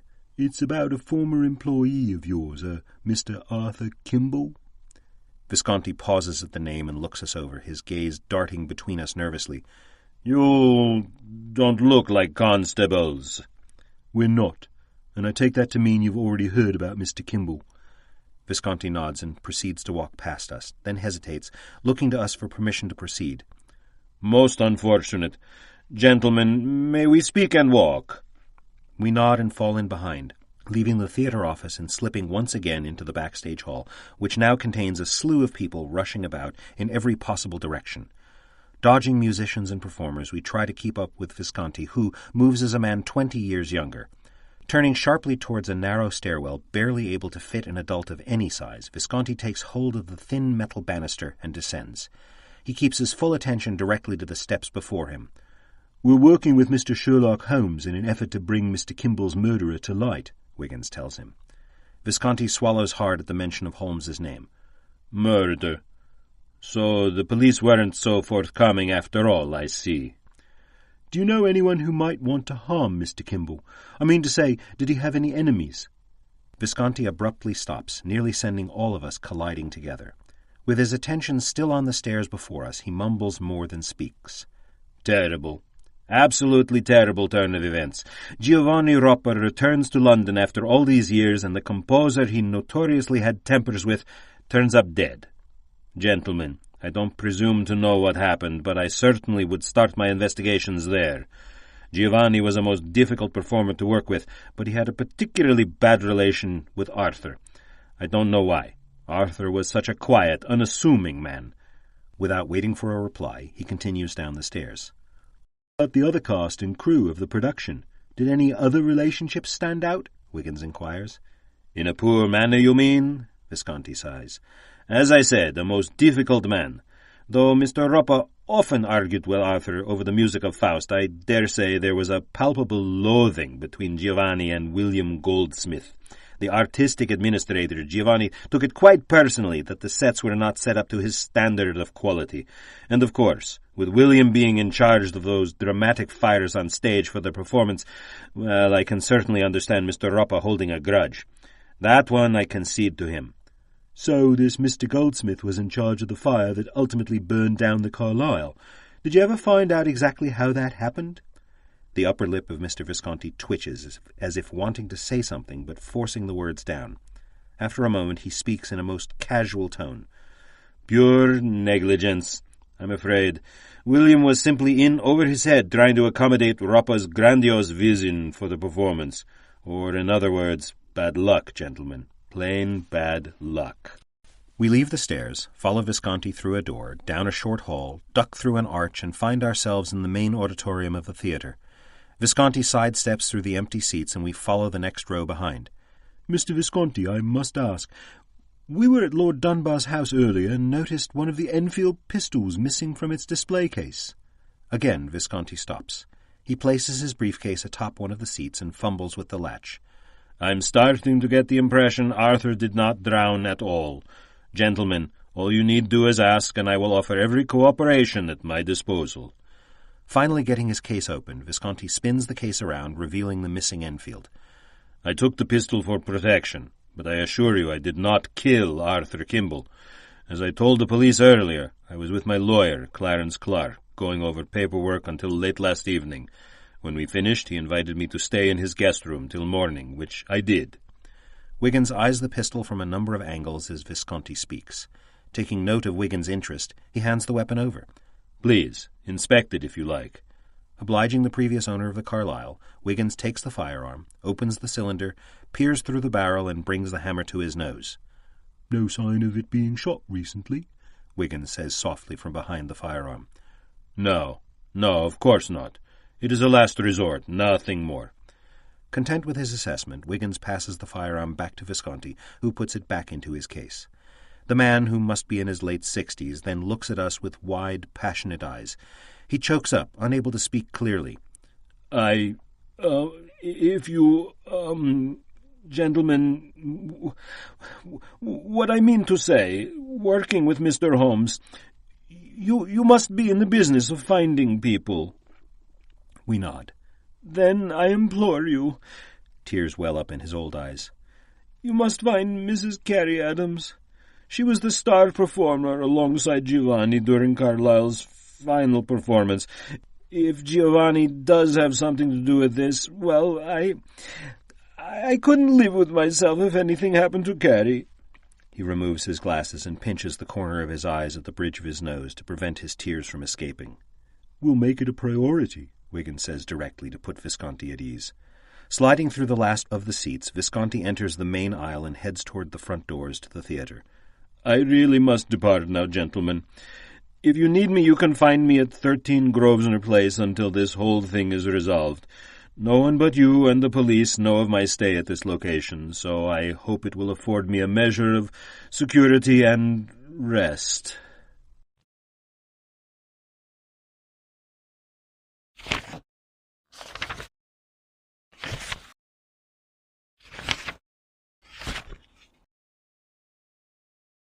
The old Carlisle warehouse sits on the Thames next to one of the commercial cargo transport holds. A heavy fog rolls off the river as if the water itself burns. The white smoke crashes against the water-edge buildings, billowing up in great white rolls. The river fog, combined with the heavy mist of the rain, makes for an entire dock covered in white. We can't see more than a few feet in front of our faces. With most ships moored due to the weather, the dock is quiet except for the occasional distant rail whistle or steamer horn from a ship brave or stupid enough to challenge the fog. Despite the eerie lack of human presence, after a few minutes wandering around inside Two Broken Wharf, a deep, raspy voice calls out from behind us. "You gents must be lost, on account of the fog, I reckon." We turn to find a longshoreman as big as the two of us put together, glaring at us as he strokes a rather large wooden belaying pin. Wiggins lights up his pipe without care. "Not at all, old boy. We were actually hoping someone like yourself could help us. We're here to have a look at the old Carlisle Theatre holdings." Slipping his pin under one of his suspenders, the longshoreman nods. "I can show you gents where it is, but you're on your own in getting in. Of course, I'm sure a couple of upstanding individuals like yourselves have a key." "Of course," we respond simultaneously. We follow the bloke towards the back of the warehouse, then up a metal stairwell to the second, then third floor. "You sure look like undercover coppers, but you don't smells like 'em." Wiggins chuckles as a cloud of smoke billows out from his pipe. "Do you really mean to tell me bobbies have a distinct smell?" The longshoreman nods. "When you're out on the water long enough, everything on the land gets a particular smell. Not that I care one way or another, just there's been a slew of break-ins around here lately." He stops in front of an iron gate locked with a chain and padlock. "Don't rightly want my pay docked again for missing goods while on watch. Don't rightly want bobbies crawling up my arse, either." Wiggins leans into the gate, trying to peer beyond into the darkness while blowing a cloud of smoke before him as if to announce our arrival. "Rest easy, lad. We're not here to take anything." Wiggins slips our guide 2 shillings for his trouble. As soon as the longshoreman is out of sight, Wiggins retrieves his black purse and takes up the lock and chain. Within moments, we're inside the warehouse unit, searching by lantern light through what we can only assume are the very last remnants of the Carlisle Theatre. And there isn't much left. The chamber is so sparsely populated the contents can hardly be worth the cost of the warehouse space. Everything that remains sits beneath soiled, dusty sheets, a graveyard of sorts. To a child, it might be a nightmarish gallery of oddly shaped ghosts. To an adult, perhaps a collection of memories, item which most assuredly have more sentimental value to Mr. Visconti than any economical value. Inspecting under a few sheets, we encounter large theatrical set pieces and broken-down musical instruments. Most have water or fire damage, some both. All have mice and rats, which squeal and bare teeth at our disturbance. "Nasty buggers," Wiggins says, sweeping 2 out of our path with his boot. It doesn't take long to walk the entire area, and we find nothing of significance to our investigation. "Right then, 2 shillings wasted," Wiggins mumbles as he squeezes between the wall and a great Roman column, crafted to look of stone but in actuality made of wood. The column and a few wooden crates create a rather inviting little nook, far from the view of prying eyes. A sharp clanging rings out as soon as Wiggins enters, his feet inadvertently sending a metal coffee cup skittering across the floor. There is just barely enough room for the 2 of us to enter and maneuver around in the small space. Shining his lantern light to the floor, we find a pile of cigarette butts, an iron pan with charcoal fragments, a matchbox from the Horsehead Tavern, a dented spoon, and a steak knife with the tip broken off. Further investigation reveals a bundled blanket in the corner just large enough to comfortably set a head upon. Beneath the cloth, a soiled copy of The Boudoir sex magazine, with a handful of nude prints floating within its pages. "Clearly someone's been staying here, though not in the last couple of days. The only question is, who?" Just before we leave, we spot a few words carved into the wall of the nook, not far from the makeshift pillow. "Pane of flames, pane of flames, pane of flames, burn them all." It would seem whoever has been staying here is seriously disturbed.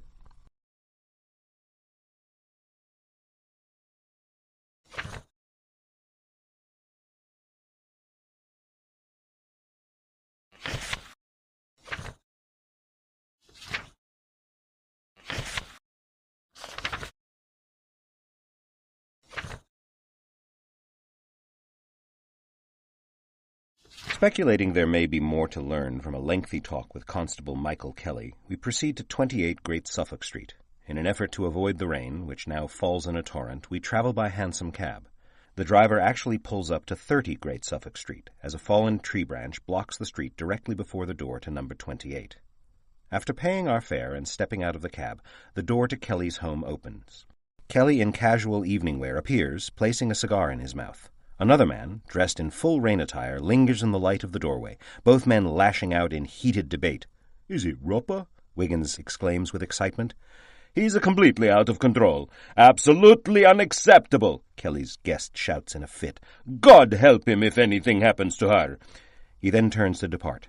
Driven by passion, Kelly steps out of his home, ignoring the rain, and fires back, "Oh, I've got the gun, damn you! I can't make a man do my bidding unless you want him dead." As the cab trots off, the chap leaving Kelly's whistles with a crack. "Hold that cab!" he screams, darting directly towards us. Wiggins rushes over and taps the back of the driver, causing the driver to yell out, long and deep, "Whoa!" and stop his cab. Wiggins then holds the cab door open as we stand flat-footed in the rain with thunder cracking above our heads. The gent races right past us and jumps into the cab, without so much as a thanks. But thanks are not needed, for while the chap takes no notice of us, he surely gives us a good look at him. "Antonio Visconti," Wiggins says plainly as the door to the hansom slams shut. The cab trots off, and for a moment the rain lightens. Back in the doorway to Kelly's home, the constable finishes lighting his cigar, then shuts the door. "I'd pay £20 to have heard that entire conversation," Wiggins mumbles. After a few steps towards the constable's door, Wiggins stops and throws his pipe into his mouth. "There's no point, I reckon. I think we already know everything we've come to find out about Constable Kelly."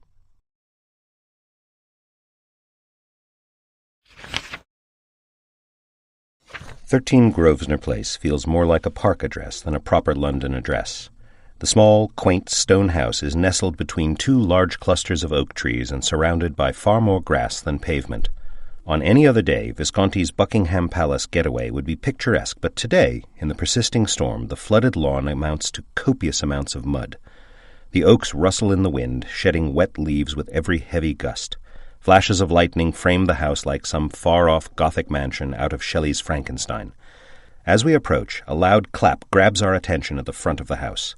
We fall upon the door, taking a measure of shelter from the small stone archway, and look to the closest window. The shutter of the window, which appears to open on the study, swings unhinged. It slams against the window frame with every gust of wind. Behind the shutter, the window itself lies wide open. Wiggins starts to knock, but hesitates, then decides to try the handle. The door opens with the softest of clicks, and we enter cautiously. The house is quiet, warm, and dry, if not pitch black. Wiggins strikes a pipe match and takes to lighting 2 lanterns resting atop the foyer console. Immediately we see a familiar scene. Every room of the house lies in utter ruin. Everything that can be upturned has been upturned. Every item that once lived in a place out of view now lies strewn about in plain sight. The only item we find not disturbed is a Bible, sitting atop the kitchen icebox, its back engraved St. Bride's Church in gold foil. There's nothing unusual about the book. We give a thorough examination to the entire house.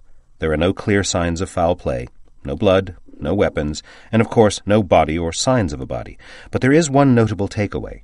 Most of the mirrors, glass, and generally anything fragile lies shattered. Men intent to find something don't typically partake in such reckless destruction. Whoever turned 13 Grosvenor Place did so with malevolent intent.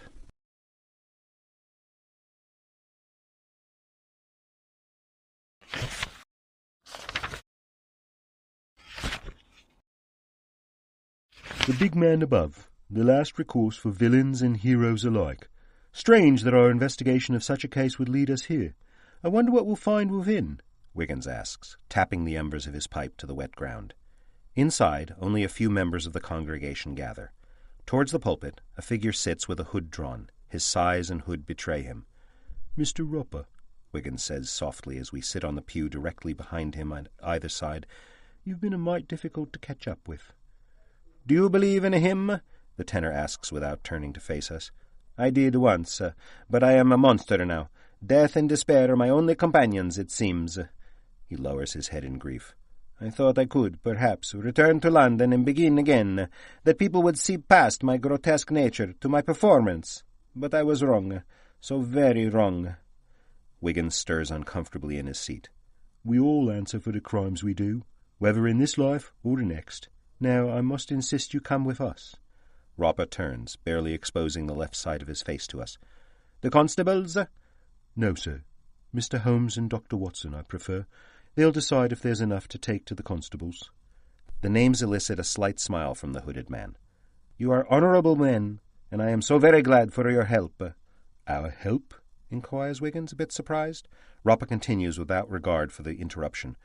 But I'm afraid now that all that matters is my dear Carrie. I cannot bear to think that any harm would befall her on my account, and for this— Ropa bursts from his seat, taking in tow a large lantern on a low flame.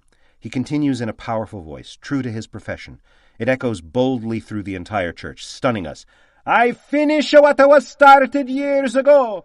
Complete the punishment which higher powers saw it fit to render. Ropa leaps towards a nearby confessional. We lunge to stop him, but the man moves with surprising speed and agility for his size. He throws open the curtain of the booth and hurls the lantern within. As an explosion of flames bursts forth, Ropa rushes in and draws the curtain behind him. His voice explodes throughout St. Bride's in a verse of Italian unknown to us. A priest and altar boy join us in our rush towards the confessional to lend aid. At our approach, the entire booth explodes into great flames that shoot towards the ceiling. We are all four thrown to the floor, disoriented by the explosion. Screams call out from behind us. Church bells ring above in alarm. Within moments, the entire confessional is engulfed, and the flames make their way onto the nearest church timbers. Ropa's voice is no more, his last words gone to where angels dwell. Hours later, we stand in the rain outside St. Bride's, still in disbelief. The fire is contained to only a small portion of the church, but the damage is done. We catch a glimpse of the fire brigade as they withdraw a gurney with a horribly burned corpse, its bones charred black. It would seem that higher powers have brought our case to a most unexpected conclusion. We can only wonder what Holmes will make of it all.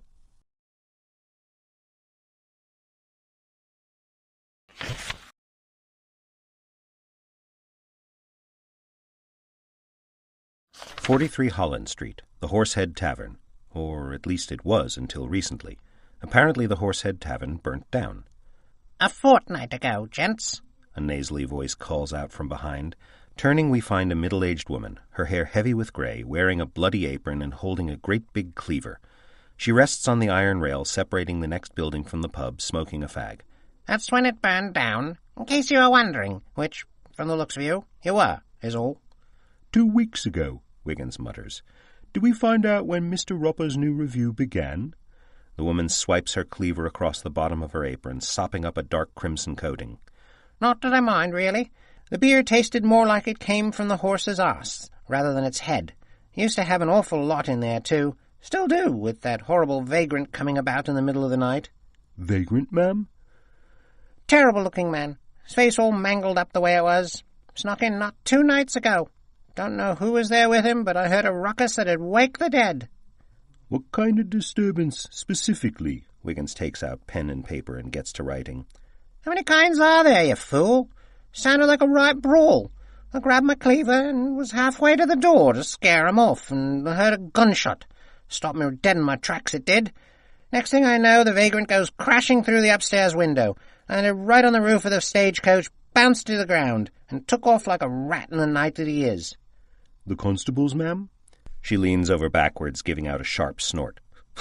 "Bobbies, over here at Holland Street. That's a laugh. Jack himself could be holed up in there and the police wouldn't give 2 spits." Wiggins nods to the woman, and we quickly make our way inside.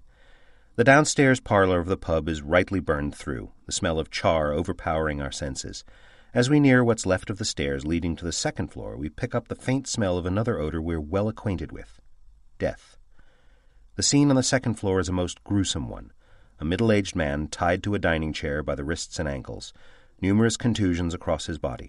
Shirt sleeves rolled up and deep gashes methodically cut into the arms, one after another. "Torture of the highest degree," Wiggins exclaims. "But who is it?" "There's only one obvious contender." Wiggins takes out his pipe and matches. "Kimball is dead, Roper is severely scarred from the Carlisle fire, and Visconti's a much older man. Unless it's a random bloke who has nothing to do with the case, which I highly doubt, it leaves only William Goldsmith, the art director of the production." Wiggins notices something inside the corpse's mouth and slowly lowers its jaw, revealing something pink inside. Carefully extracting it, he unfolds a piece of paper revealing a pink bill for the Carlyle's opening performance of Faust, identical to those found on Kimball's body in the Thames. "He comes for revenge," Wiggins begins, as he lights his pipe and walks about the room, attempting to retrace the movements of his narration. "Either Goldsmith was already tied to the chair from a previous occasion and broke free, or the neighbour didn't see him bring Goldsmith in. Either way, Goldsmith tries for his freedom. They fight." Though much of the second floor is not as badly burned as the downstairs, most of the furniture remains are well charred. There's no telling which pieces belong together, as the whole lot lies smashed, broken, and upturned.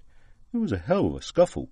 Somehow Goldsmith comes up with a pistol and fires at Mr. Roper, who tumbles out the window. Having attracted the attention from the outside, he takes off for his freedom. It's a theory, but one that unfortunately has a single significant flaw. Goldsmith clearly didn't escape. And if Mr. Roper won the fight, who went out the window? Wiggins shakes his head. I'm afraid, old boy, we're missing a major piece of the puzzle. After a thorough investigation, we find no further insights and head off to inform the constables and the coroner's office. As we exit the Horsehead Tavern, the neighbour greets us, no longer wearing her apron and being a bit more presentable. I was right, wasn't I? That vagrant was up to no good in there. 6 pence to the shilling, he was the one who burnt it down in the first place. Wiggins draws back the sides of his coats at his hips and stares off into the fog. And this vagrant, you say, he was disfigured, scarred, burned perhaps? Her eyes flash wide with recognition. Aye, that's it. Burned. Now that you mention it, that's what it was. Burned all about his face. You sure of it? No mistaking shadows from the lamplight? She purses her lips and hisses. I'm sure of it, Governor. Got a clear glimpse of him under that hat of his. One last thing, if you will. Was this fellow a large chap? She rolls her eyes around, thinking for a moment. No, not even.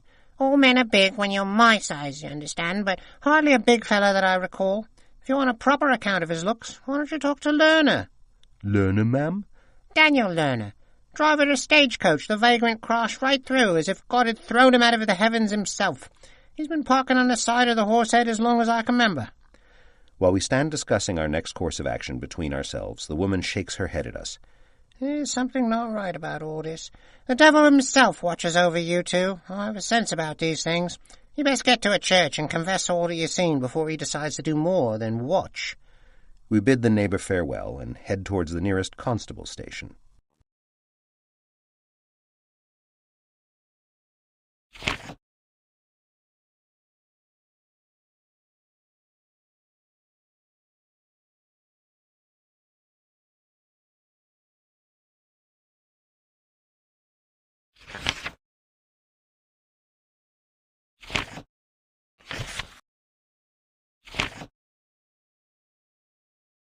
While the lights are on at 74 Rappel Street, no one responds to our repeated knocking. A dead end, it seems, mumbles Wiggins. Before we have time to turn and leave, the door swings open, accompanied with a hacking cough. Not dead yet, thank you. What do you blokes want? Wiggins tips his hat. We're looking for a Daniel Lerner, driver of the stage that was parked outside the Horsehead Tavern about a fortnight ago. What of it? He barks. All my tickets are in order. A neighbour of the tavern accounts a chap actually fell against your stage outside the pub. Fell against it? Lerner barks between coughs. Fell through it is more like. Right through the roof. Cost me a whole summer's fare to fix that, it will. Ignoring the rain, Mr. Lerner steps out of the protection of his home's doorway, pointing his fingers brashly at Wiggins. You lot ought to reimburse me. What's London come up to if an honest man can't make an honest living? Seems like it's you constables' jobs to keep the public safe, and that includes from falling delinquents. Did you get a good look at the bloke, Mr. Lerner? Anything remarkable you could mention? Spilled my whole cup of tea and dropped me bites with the crash he made, even when I was looking straight up the way on account of the gunshots popping through the window. By the time I knew what had happened, he was half out of the cab. Only saw a glimpse of his face. Something wrong with it, I reckon. All deformed like. I took a breath back from it, and that's all the bastard needed to skip out with giving me so much as a shilling for the damage. I half wish he'd broken his neck. We looked to each other at Lerner's description of the vagrant. Damned peculiar, this case. Look at me. I'm so mad I'm shaking again. Damn me if I didn't spend an extra hour with my pastor trying to settle my anger and find forgiveness for that fool bloke. Maybe you fellows would have better luck searching for answers in a church than I did. One last thing. How tall was this fellow? Why, crikey, I wasn't measuring hands on the bastard. How the hell do I know how tall he was? What are you, about 6 foot? On me best day of me youth, he exclaims with a sneeze. Taller than you, then? Right so, have to be. Wasn't no short fella to do the damage he did. Wasn't no hole in the roof of my stage. He took out the whole thing, I'm telling you. The entire roof. Now, off with the lot of you. I need my rest. And with that, Mr. Lerner slams the door and leaves us to take our investigation elsewhere.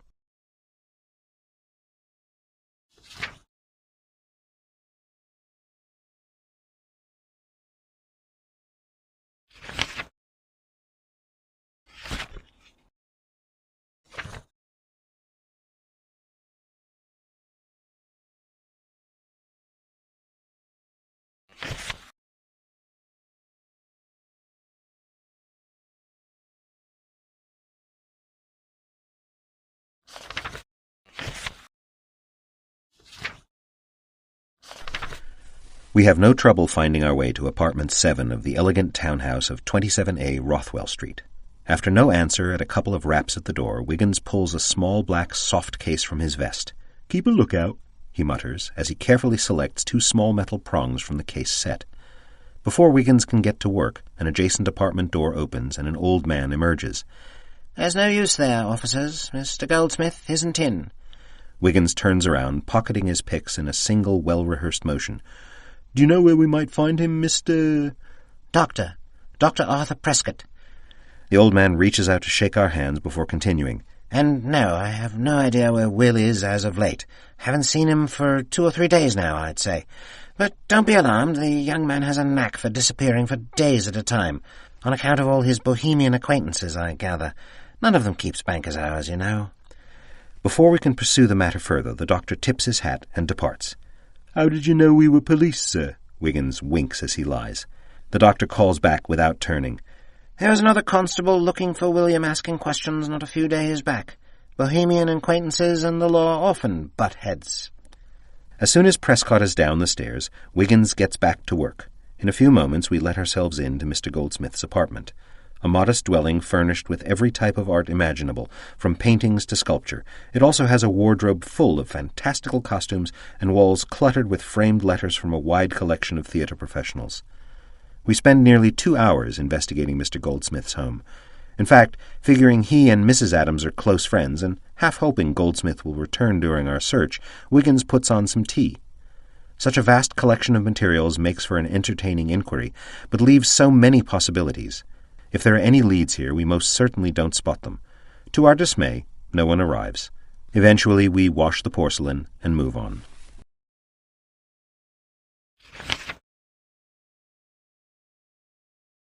To our surprise, Mr. Adams is co-owner of an upscale jewelry boutique. Apparently, Mrs. Adams has expensive tastes in men. Upon entering, a middle-aged gentleman, clean-shaven save a pencil-thin mustache, attends a tray of rings and necklaces. He briefly glances at us and calls out, "Afternoon, gentlemen. How can I help you?" "You wouldn't be Mr. Adams, by chance?" Our familiarity causes him to look up with sudden interest. "I am. Douglas Adams." After a second of giving us a good look, his face goes pale. "Great Scott! Carrie!" He stiffens as we step up to the polished marble counter and remove our wet hats. Since no one else is in the store, Wiggins speaks plainly. "Easy, man. We don't have any information about your wife. In fact, we've been trying to locate her ourselves to ask her some questions." Adams picks up a cleaning cloth from the counter and twists it over and over in his hands. "Utterly dreadful. She's been missing for 2 days now. Your appearance seals it. Something horrible has happened." He throws one hand to the counter to support himself, weakened and sick to his stomach. "We're working with the police, trying to gather information on a man murdered at St. Paul's Dock. Apparently the man was a friend of your wife, but I reckon a connection beyond that is unlikely." Adams hurriedly puts the tray below the counter and looks to us with wide eyes. "Murder? "Who?" "A composer, Arthur Kimball." "Arthur? Murdered? It's untrue. Who would do that to such a benign man? Was it robbery?" Wiggins takes out his pipe and tosses his pack of tobacco on the counter. Don't think so, but that's the thing of it. We went to your house to ask Mrs. Adams a few questions, and came here hoping you could give us some insight on where she might be. Fumbling into his vest pocket, Douglas pulls out an expensive cigarette case and struggles to get a cigarette in his mouth. Wiggins lights it. I just had this awful failing in the pit of my stomach. She started acting strange about a week ago, and she found out about Giovanni's return. We all have a history, but when your wife gets in a mood over a former lover, you know something's afoot. Wiggins lights his own pipe. You knew them all back when they performed at the Carlisle. Do you think Mr. Roper is capable of hurting your wife, or the recently deceased Mr. Kimball? Puffing on his cigarettes, Mr. Adams shakes his head. These artist types are all temperamental. It's really part of their character and charm, but no, I don't recall any stories of Giovanni being violent toward anyone. Wiggins takes out his pad and pen. What about that William Goldsmith fellow? Do you recall his position in the group? Of course. William is a fantastic fellow. Everyone loves him. He and Carrie speak and visit often. And Mr. Roper? Mr. Adams exhales and looks to us with raised brows. Giovanni and William. As I say, everyone loves William. Of course, at first Giovanni felt anger towards William as he had a direct hand in the fire, but I know William was absolutely crushed by the accident. After a time, Giovanni forgave William and rekindled their relationship. In fact, Carrie has mentioned William visiting him out of country on a number of occasions over the years. We'll not keep you much longer, Mr. Adams. Just one more question, if you will. What about Mr. Visconti, the previous owner of the Carlisle? Mr. Adams narrows his eyes. If there's one good thing that came of the Carlisle's burning, it's that Carrie would soon be rid of that one. Never have I encountered a more bitter, angry, vile man. But I must confess, though he was well beyond my dear Carrie in years, he never concealed his affections for her. I don't think it plausible that he would have anything to do with my wife's disappearance. I think he is too prideful a man for any shady dealings.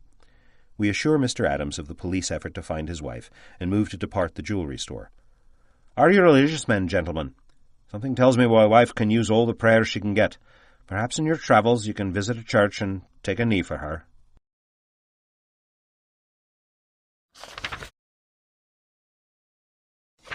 The hostess, a Miss White, is most accommodating, right off leading us to Carrie Adams's room, a prestigious corner room overlooking the rear courtyard. Wiggins knocks a number of times and calls for Mrs. Adams, but no one answers. Miss White, it is urgent that myself and my associate gain access to Miss Adams's quarters, Wiggins pleads passionately. Miss White turns her head in discomfort. Gentlemen, our guests expect a decent amount of privacy when staying at the Golden Bell. I must insist, my dear. Mrs. Adams's life may very well be in danger. Life in danger? Good heavens!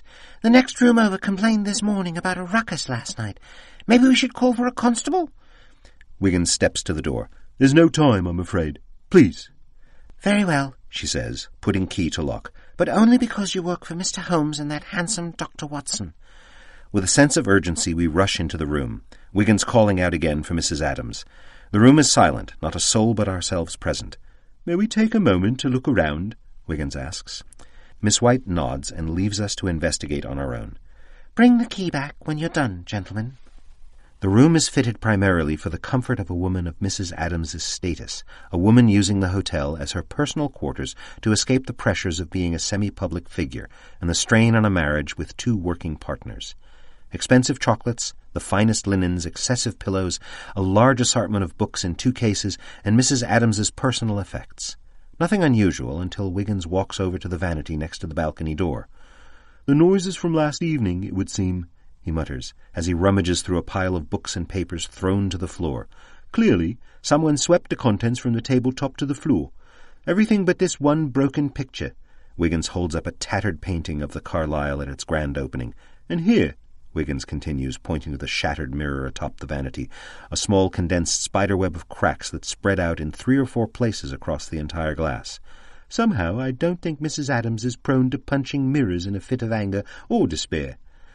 But the real intrigue is found mixed in with the clutter on the floor. A collection of personal letters to Mrs. Adams, all from one Antonio Visconti, owner of the Carlisle Theatre. Although the letters don't speak to a romance of a more intimate nature, their character is quite personal. They reveal more than a casual friendship and business relationship, despite a 20-year difference in age. In the last letter we review, Visconti tries to console Carrie after the fire, offering her whatever she needs to get through the event and the loss of her relationship with Giovanni. While most of Visconti's letters are bunched together in a stack, a number of them lie crumpled up in balls. It would seem the relationship of the Carlyle employees were indeed complicated. It is no great leap of deduction to see the fury of jealousy raising its hand. Finding nothing further of use, we exit the room and lock the door, only to find a beautiful young woman watching us from across the hall. "Is everything all right?" she inquires most compassionately. "Nothing to be alarmed about, miss, but it's quite important we find Mrs. Adams as soon as possible. Do you happen to have any idea of where we might find her? Any places she frequents?" The girl looks about as if to check no one overhears, then motions us closer. "Mrs. Adams is quite fond of the Café Royal. They cater to important people like her. I know because when the theatre calls her with urgency, she often leaves me with her unfinished supper. It's quite divine." After a pause of deep thought, the young girl lights up. "You might also try the garden in Hyde Park. She brought me there once and spoke so very fondly of it. Apparently she went there years ago with her theatre friends, and she said she loves to go and lose herself in memories of an old theatre she worked in, the Carmichael or some such." We thank the young girl for her information and depart the Golden Bell Inn.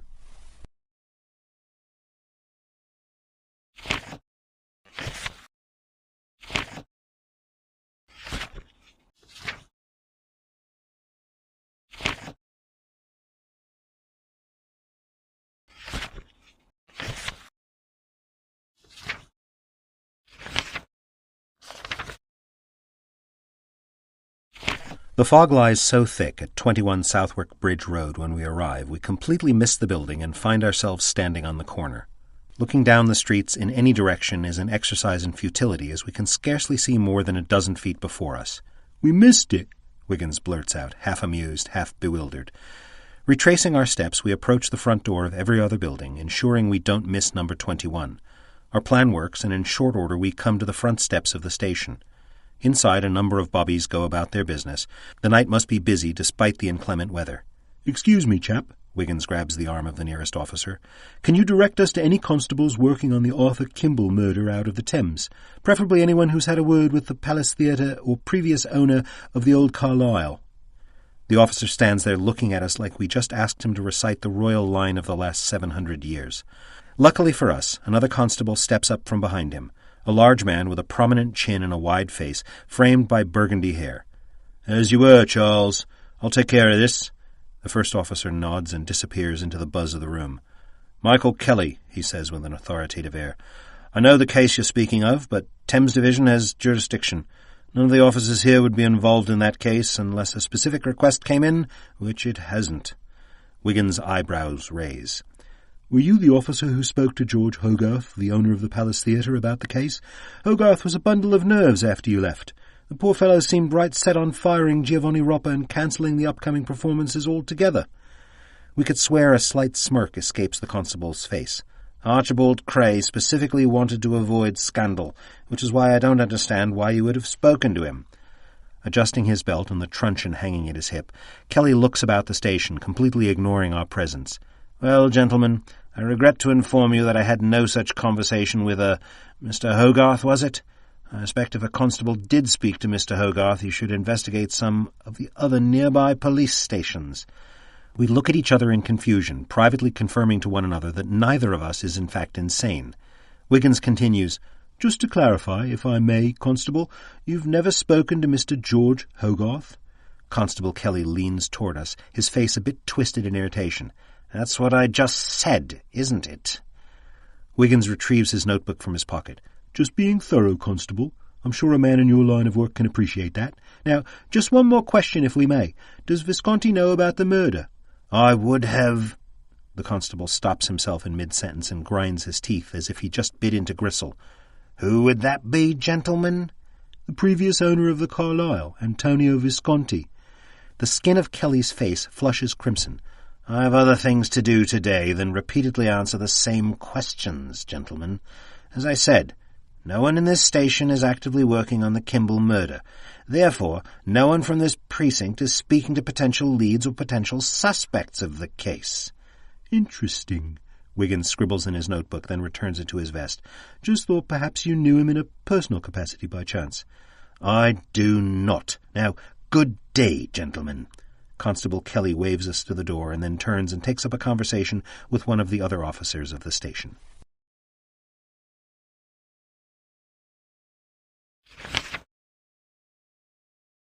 As we approach the precinct entrance, the doors fly open and a burly bloke in a knit cap charges towards us at full speed. Half a second later, a disheveled-looking bobby falls against the door, points towards us, and blows his whistle as hard as he can. We jump to the side, clearing the way, but as the bloke rushes past, Wiggins puts out his left foot. The fleeing man tries to jump, but that only makes his sprawl to the ground more dramatic. A dozen bobbies rush past us and set a right good rugby scrum on the bloke. One of the last bobbies stops and turns to us. "All right, lads? Appreciate the pickup." "Of course. Happy to help. Actually, we were on our way inside to inquire about this plague man spotted in the area." The bobby nods, looking over to his fellow officers as they pull the dazed bloke off the ground. "Not much to tell, really. I took one of the reports myself. A wee little lass was attacked cutting through buckle to plough. Imagine such a crime just a stone's throw from the precinct. What's this city coming to?" Wiggins rubs his chin. "Did you get a good look at the fellow?" "Not at all, of course. No reason to make our job easier." "Then how did she know he was a plague carrier?" "Don't know for sure, lads. According to her, the light was really bad, and even though he physically grappled with her, she didn't see anything of his face at all." Wiggins draws back in conclusion. "But—" The officer cuts him off. "She said she felt the man's face as they struggled, and it was severely pitted. Swears up and down he had the plague. Right or wrong, I can tell you 100%, she believes he had the plague."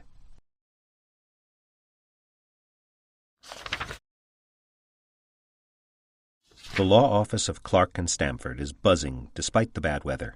It takes a few moments before we are brought into a small office and told to wait. Nearly an hour later, a heavy-set man, flushed in the face, enters wiping his mouth with a napkin. "Clarence Clark," he exclaims with authority. "I'm told you have some questions about Mr. Visconti. Something for the police record, is it?" "Well, not officially, sir. We're working with Sherlock Holmes and Dr. Watson in an attempt to help clarify some positions for the constables." "Right then. What is it you want to know?" Clark asks, leaning up against the wall. Though he offsets some of his weight with the wall, just standing up for a prolonged time works Mr. Clark into a sweat. "Antonio Visconti says that on the night of the murder we're investigating, he was going over paperwork with you. Further, he states that at the late hour you completed the work, you offered him the use of your guest room for the remainder of the evening." "Indeed, his account is accurate. Is that all, gentlemen?" Looking over Mr. Clark with slightly narrowed eyes, Wiggins raises one finger. "One more moment, if you will. Is it possible Visconti left your residence, then returned before morning?" Clark's thick fingers wipe the napkin across his damp forehead. "Gentlemen, I assure you if a murder was committed during the hours you speak, Antonio Visconti is not your suspect. He retired to the guest room, just as you have said, where my brother's boy was already sleeping. In the morning, little Jack complained he didn't get a wink of sleep on account of Visconti's snoring.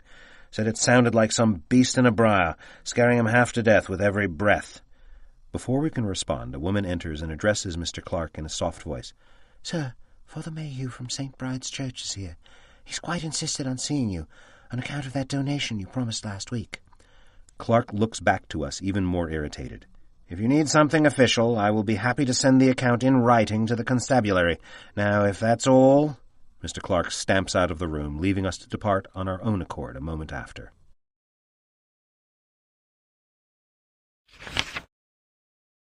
A young woman dressed in the red and gold colors of Café Royal meets us as we enter 59 Endell Street. She smiles. "I'm sorry, gentlemen, but we don't open for dinner for another hour." "No worries, love. I'm sure the food is delicious, but we're actually here for a bit of information," Wiggins speaks with a swagger. "You see, my associate and I are working with Sherlock Holmes, trying to crack one walnut of a case." The hostess perks up at Holmes's name, as most every young woman of London does. "I was wondering if we could speak to the bloke who brings Mrs. Carrie Adams her food at the Golden Bell Inn, or anyone who deals with her on a regular basis." "Oh, I see." Her face contorts a bit in discomfort. "Wait here. I'll go talk with the staff."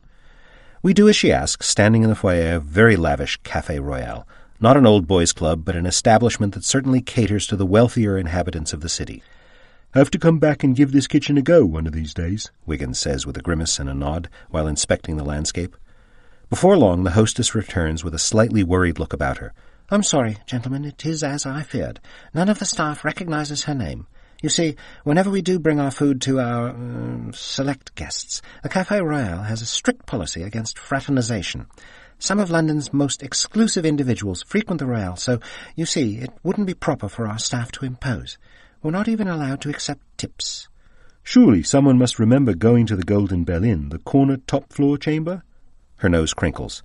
It's not that they don't remember, they simply make a note not to say anything or engage them. But, truthfully, half the time, if we bring food to a guest, we don't even see them. The food is left with hotel staff or house help.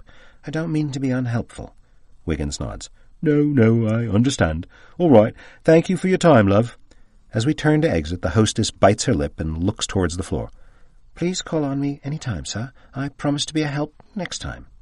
Wiggins grins and speaks under his breath as we open the door to leave the cafe. Have to come back and give this kitchen a go one of these days, most assuredly.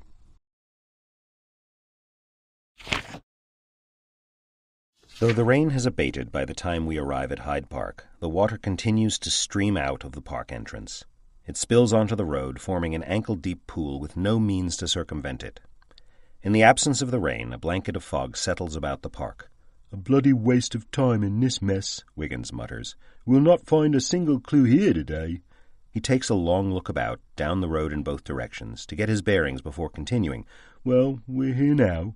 Might as well make the best of it. We'll cut through and grab a pint at one of the pubs at Hyde Park Corner. Of course, not a soul lingers in the park on account of the weather. Only a madman, or a couple of desperate lackeys to the world's greatest detective, would be out and about. About midway through our crest for an afternoon ale, we arrive at the garden of the park, where we spy a dark figure in the fog ahead of us, a woman by her size and stature, and the black veil across her face. As we pass, we notice a bouquet of flowers placed against a small shrub, and only then hear the irregular sobs of a broken heart. Wiggins redirects to approach her, offering the missus a handkerchief. Is everything all right, madam? Horrible weather to be out and about in. She startles upon seeing Wiggins, recoiling from his advance. For a moment her face is as white as her hair, but her concern only lasts a moment, quickly fading to a warm, friendly manner, then back again to an expression of grief. She takes Wiggins's handkerchief. Good heavens! I thought you were him, that horror, come back to get his witness. We look at her most curiously. Ma'am? Wiggins asks. The Ripper, she blurts out. He took that young girl, snatched her right out of the park. I saw him do it, I did. Wiggins' eyes light up. Come now, the Ripper? That's all and done by now. What makes you say it was him? The woman waves her hand from one specific point of the park to another, recalling imagery in her mind.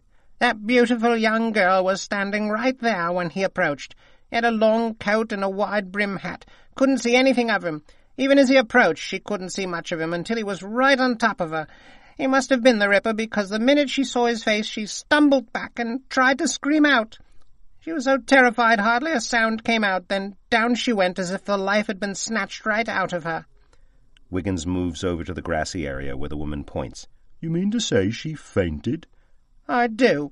But before she hit the ground, he was on top of her, like a wild animal on wounded prey, grabbed her and hoisted her up. I remember thinking he'd fall right over himself, struggling to get her up on his shoulder, but after a couple of slips and staggers, he got her up and off he went, right through those trees there. And there was no one to help? He didn't call for a bobby? Of course I did. I screamed my head off. I'm sure that Ripper got a good look at me, too, yelling like a cock at sunrise.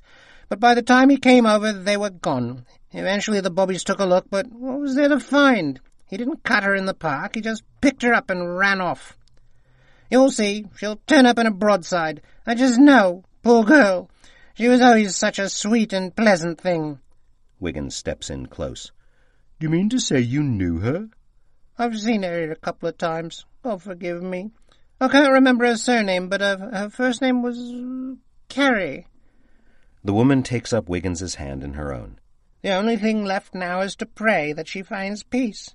Will you fine young men escort an old woman to the nearest church?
Looks like business as usual at St. Catherine's Docks, except for a few more bluecoats than normal wandering about.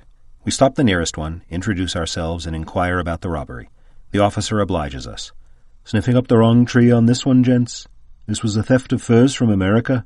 Nothing to do with tenors and theatre, I'm sure of it. We press, looking for clues where others don't see them. Any way we can take a look at where the crates were lifted from? The bobby sighs. Right, gents. I'll give you this one, but you'll owe old Miles a pint. Turns out it was an inside job. Anyway, got one of the warehouse owners in custody. Open and close case. Now don't let me catch my name in the papers. We tip our hats and leave the docks.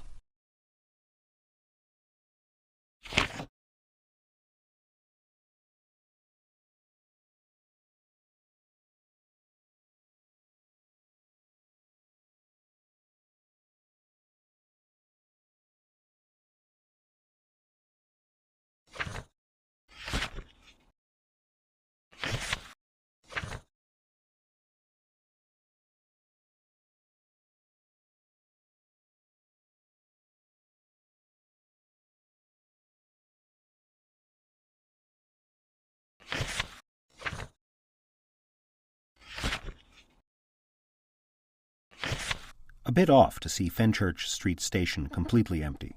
The rain and fog settling about only makes the whole scene surreal. For a moment it feels like all of London has died off and we are the last living humans in all of England. Eventually we make our way into the subterranean section of the station where the drownings took place.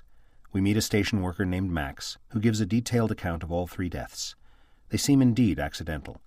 The rail station is certainly a case for engineers and not London's finest detective and his number 1 help. We pray there is no more accidental loss of life and press on with our investigation.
We return to 221 Baker Street, wet, cold, and burdened by feelings of inadequacy. Holmes relies on us, and any time we fail to excel in a case, well, we let ourselves down as much as London's finest detective. Mrs. Hudson is of particular cheer when we arrive. She halts her work and leads us directly to Holmes's office. Right this way, boys. You look as dreadful as the weather. Now, cheer up. You should know by now. Holmes always has a knack for last-minute epiphanies. Even in the gloomiest of moods, her smile is contagious. As we traverse the hall toward the office, a haunting violin melody sweeps across us. Well, at least it's not 3 a.m, and I must confess he certainly is improving. Mrs. Hudson nods and then departs, leaving us to enter the office unannounced.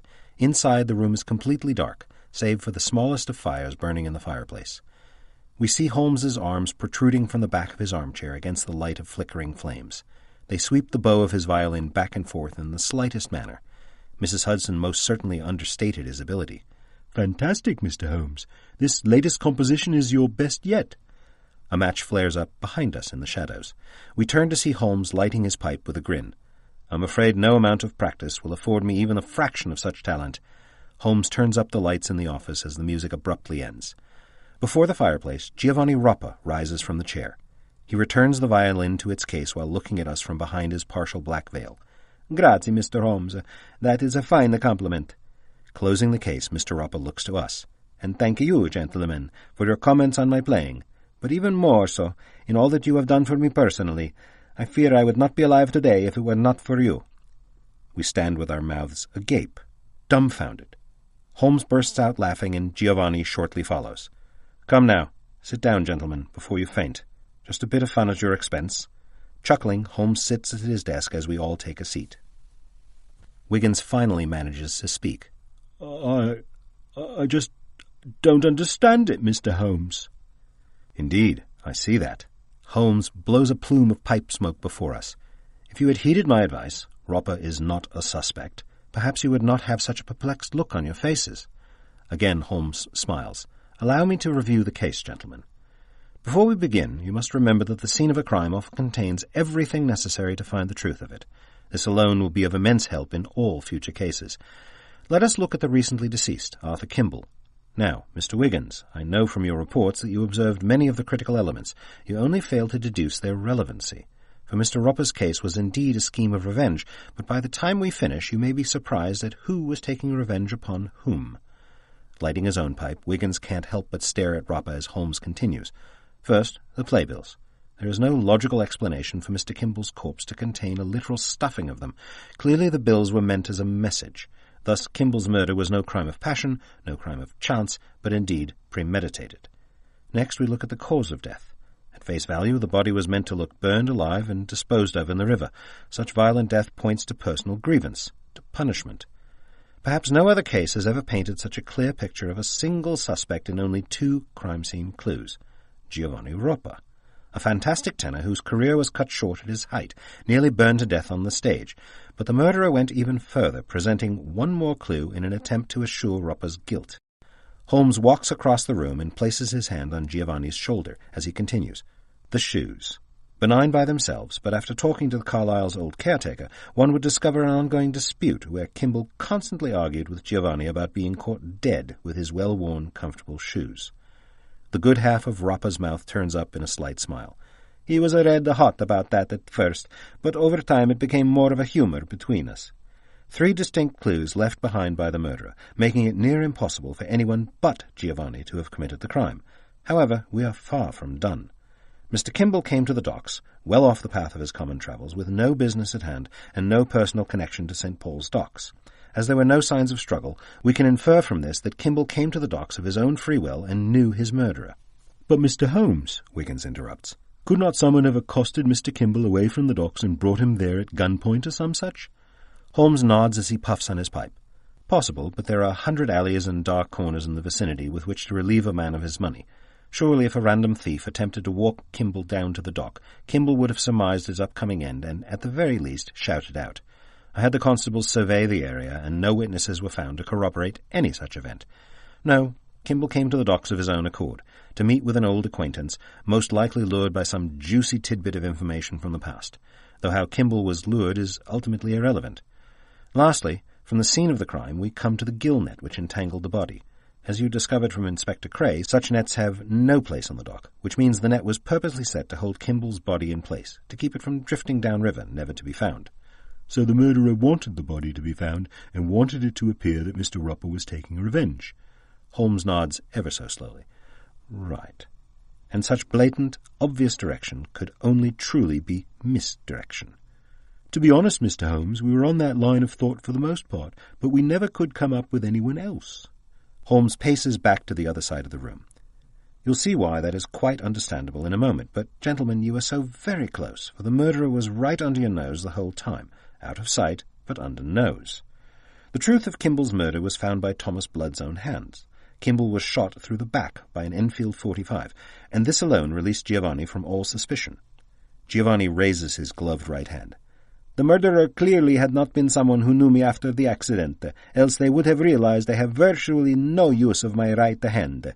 There is no way I could fire a gun with my right hand, never mind with accuracy. Wiggins lunges forward in his seat. The shot came from the right side, from a low to high trajectory. The murderer was clearly right-handed and shorter than Kimball. Excellent. Holmes nods. Excellent. Antonio Visconti just happened to have a .45 Enfield, borrowed from the home of Lord Dunbar. But it was clean, Mr. Holmes. It hadn't been fired, and Visconti had a solid alibi. His lawyer, Clarence Clark. Holmes rummages through one of his desks and throws a revolver to Wiggins, who catches it in one hand. When was it last shot, old man? Holmes inquires. Wiggins quickly inspects it, smells it, then hands it back. Don't rightly know. Not recently. Holmes takes it back and tosses it on the desk behind him. 30 minutes before you arrived. I cleaned it, man. Given enough time, it is nearly impossible to recognize the last shot from a modern pistol. The alibi? Come on, think. Do guns kill men, or do men kill men? Wiggins scratches his chin, then suddenly throws his eyes open wide. Someone else had the gun and returned it to Visconti, and it was cleaned before we got to it. Not just someone. The murderer. So we know that someone was trying to frame Mr. Roper for Kimball's murder, and if we speculate the gun from Lord Dunbar's home was in fact the murder weapon, but Visconti wasn't the one who pulled the trigger, it is logical to deduce someone close to Visconti did the deed. Which brings us to the second murder, the murder of William Goldsmith. I confess, this bloody well stumped us. We know 2 men fought one another above the Horsehead Tavern, and one of them fell out of the window onto a stage, but the facts don't line up. Don't they? Roper asks, standing up and stepping near to reveal some cuts on the good side of his face and arm. I confess it was I who fought with the murderer, and I who fell from the window, crashing through Mr. Lerner's stage. That would help you? But we have witnesses from the tavern, sir. They say it was, forgive me, Mr. Roper, a man with a horribly scarred face. No mention of anyone else. Holmes holds his finger erect. And here, gentlemen, the solution should start to form, for if Mr. Roper tells the truth, and I assure you he does, then the murderer, too, must also have similar scars. We sit back down, once again in shock. Roper steps before the fire, gazing into the last of its flickering flame. My own investigation led me to the Horsehead Tavern, to my good friend William, while he was still alive. I was trying to untie him when I was attacked from behind. We fought. Despite the man's smaller stature, he fought ferociously, but I gained the advantage. I had him beat until I pushed his head into a ray of light and revealed a face ferociously burned, just like my own. It was like looking into a mirror, something I confess I haven't done in many years, gentlemen. I must have paused, frozen in disbelief, for in that moment my adversary produced a revolver and started shooting. By sheer luck I managed to make my way to a window, avoiding the wild shot whizzing by my head, and dive for safety. Landing on the cab below, I knew then William was lost, and to my everlasting regret, thinking only of myself, I fled. Roper weakens, grabbing the table with his left hand. To my shame, poor William was not simply murdered. Enraged by our altercation, the murderer tortured him to death. Easy, old man. There was nothing you could do. And so again, Mr. Goldsmith was murdered and left with the playbill, made to look like Mr. Roper was killing old members of his theatre performance, whom he seemingly held responsible for his tragic accident. Damn it, Holmes, who is it? Wiggins fidgets in his seat. Before we come to who it is, we must address one more individual who it is not, else you will not believe the accusation when it arrives. I went on my own to the Royal English Opera House, where I spotted Mr. George Hogarth speaking with a constable, one Michael Kelly. When I learned that Kelly came up from Southwark Police Station, I knew his call was not ordinary police business. I had Dr. Watson stake out Kelly's home in hopes of further enlightenment. Where is Dr. Watson? Wiggins inquires. He's out picking up a package and should arrive shortly. Now, where was I? Right. Dr. Watson saw firsthand Mr. Visconti entering Michael Kelly's home. That bold old boy sneaked over to the one of the windows and managed to hear an argument between them about another party, most assuredly our murderer being out of control. Kelly spoke defensively, angrily, claiming he had done all he could do, including securing the gun. Wiggins puffs on his pipe, struggling to get ahead of his teacher. If neither Visconti nor this Kelly are the murderer, then by God we're back at square one. You're only looking at what's in front of you, Mr. Wiggins. You must train your mind to see that which is, but is not in plain view. For now we see that Visconti was the mastermind of the plot, putting something in motion with Constable Kelly's help. But when things did not go as planned, Visconti turned Kelly to halt their plan, to stop the murderer. Wiggins leans back and shakes his head. That's quite a leap to deduce something went wrong, Mr. Holmes. Is it? Did you not learn that Visconti was a hard, short-tempered man? Yet in all our current dealings with him, he has been accommodating, soft-spoken, and generally pleasant. Did he not express directly the very thing the out-of-control murderer threatened, the singular objective of Visconti's worry? Look at the facts before you. First, Arthur Kimball, the composer of the Faust production. Next, Mr. William Goldsmith, the director of the arts. Who's next for a third and final murder to assure Mr. Roper's damnation? The very person both Mr. Roper and Visconti mentioned their concern for, Carrie Adams. Roper hangs his head low. After Goldsmith, I knew the murderer was no longer concerned with simply seeing me hang for murder, that he wanted me to suffer eternally by taking the one thing I still treasured in this life. Holmes interject. The one thing you and Visconti both treasure. Wiggins wrestles with his thoughts. Holmes approaches us, stalking like a cat. Come on, man. Think it through. Visconti and Kelly working together with someone else to frame Mr. Roper. The murderer out of control, enraged at Mr. Roper, not caring about a plot to see him arrested for crimes he did not commit, but wanting to see him suffer, to see him lose his friends and his one lost love.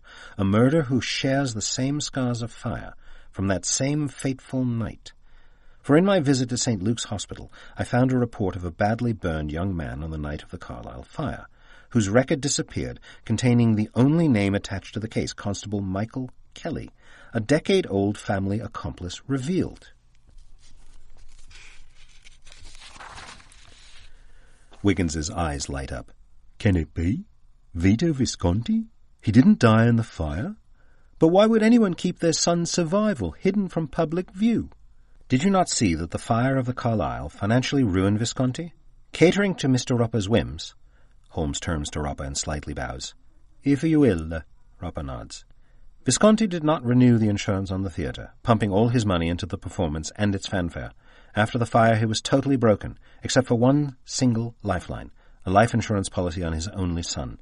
His son, who was caught in the fire and horribly burned, just like Mr. Roper, but unlike Giovanni here, he crashed through the theatre floor into the water reservoir below, saving his life, but leaving him physically and emotionally scarred for evermore. Their scheme at hand was the most personal one of perceived retribution. Antonio Visconti holding Giovanni responsible for the loss of his theatre and his livelihood, Vito Visconti holding Giovanni responsible for the loss of a normal life, both men unable to pursue their vengeance until Giovanni returns to London to rekindle his career. The duo sets all their anger and hate upon their hearts and strike out at everyone close to Mr. Roper, intent on making him look like the vengeful spirit, and find his life forever behind bars, or even better, ended with a noose about his neck. Footsteps and voices approach the office. Roper stands up and walks towards the office door, saying, "It was only when Antonio's son went out of control, after a confrontation at the tavern where he threatened to take Carrie, only then would Antonio realize his own son had gone too far, most certainly imploring Constable Kelly to stop Vito, to rein in the mad dog they had set loose. But I had seen the dog's eyes, and I knew firsthand that short of killing him, Vito would not be stopped. That's when I realized the only way to save Carrie was to fake my own death." Holmes sits down next to Wiggins and throws his arms around him. "Had a favour to call in from Thomas for that one. Snatch Kimball's remains and place them in the church to make everyone think Mr. Roper indeed killed himself, and that harming Mrs. Adams would serve no purpose. A bit grim, but I think Mr. Kimball would have been pleased for his participation in catching the killer." The door opens and Carrie Adams rushes into the room, where Roper embraces her. "A part of me died that day in the Carlisle," he tells her. "If anything had happened to you, most certainly all that remains to me would have withered and died." "Giovanni," Mrs. Adams says, crying, I... There is nothing more to say. You are safe and happy in your life with Mr. Adams, and this makes me endlessly content." Dr. Watson walks in behind. "Hello, gents. Had a good talk with Inspector Lestrade. He's got men everywhere looking for that Vito Visconti. Only a matter of time before they bring him in front of the courts, thanks to all your hard work."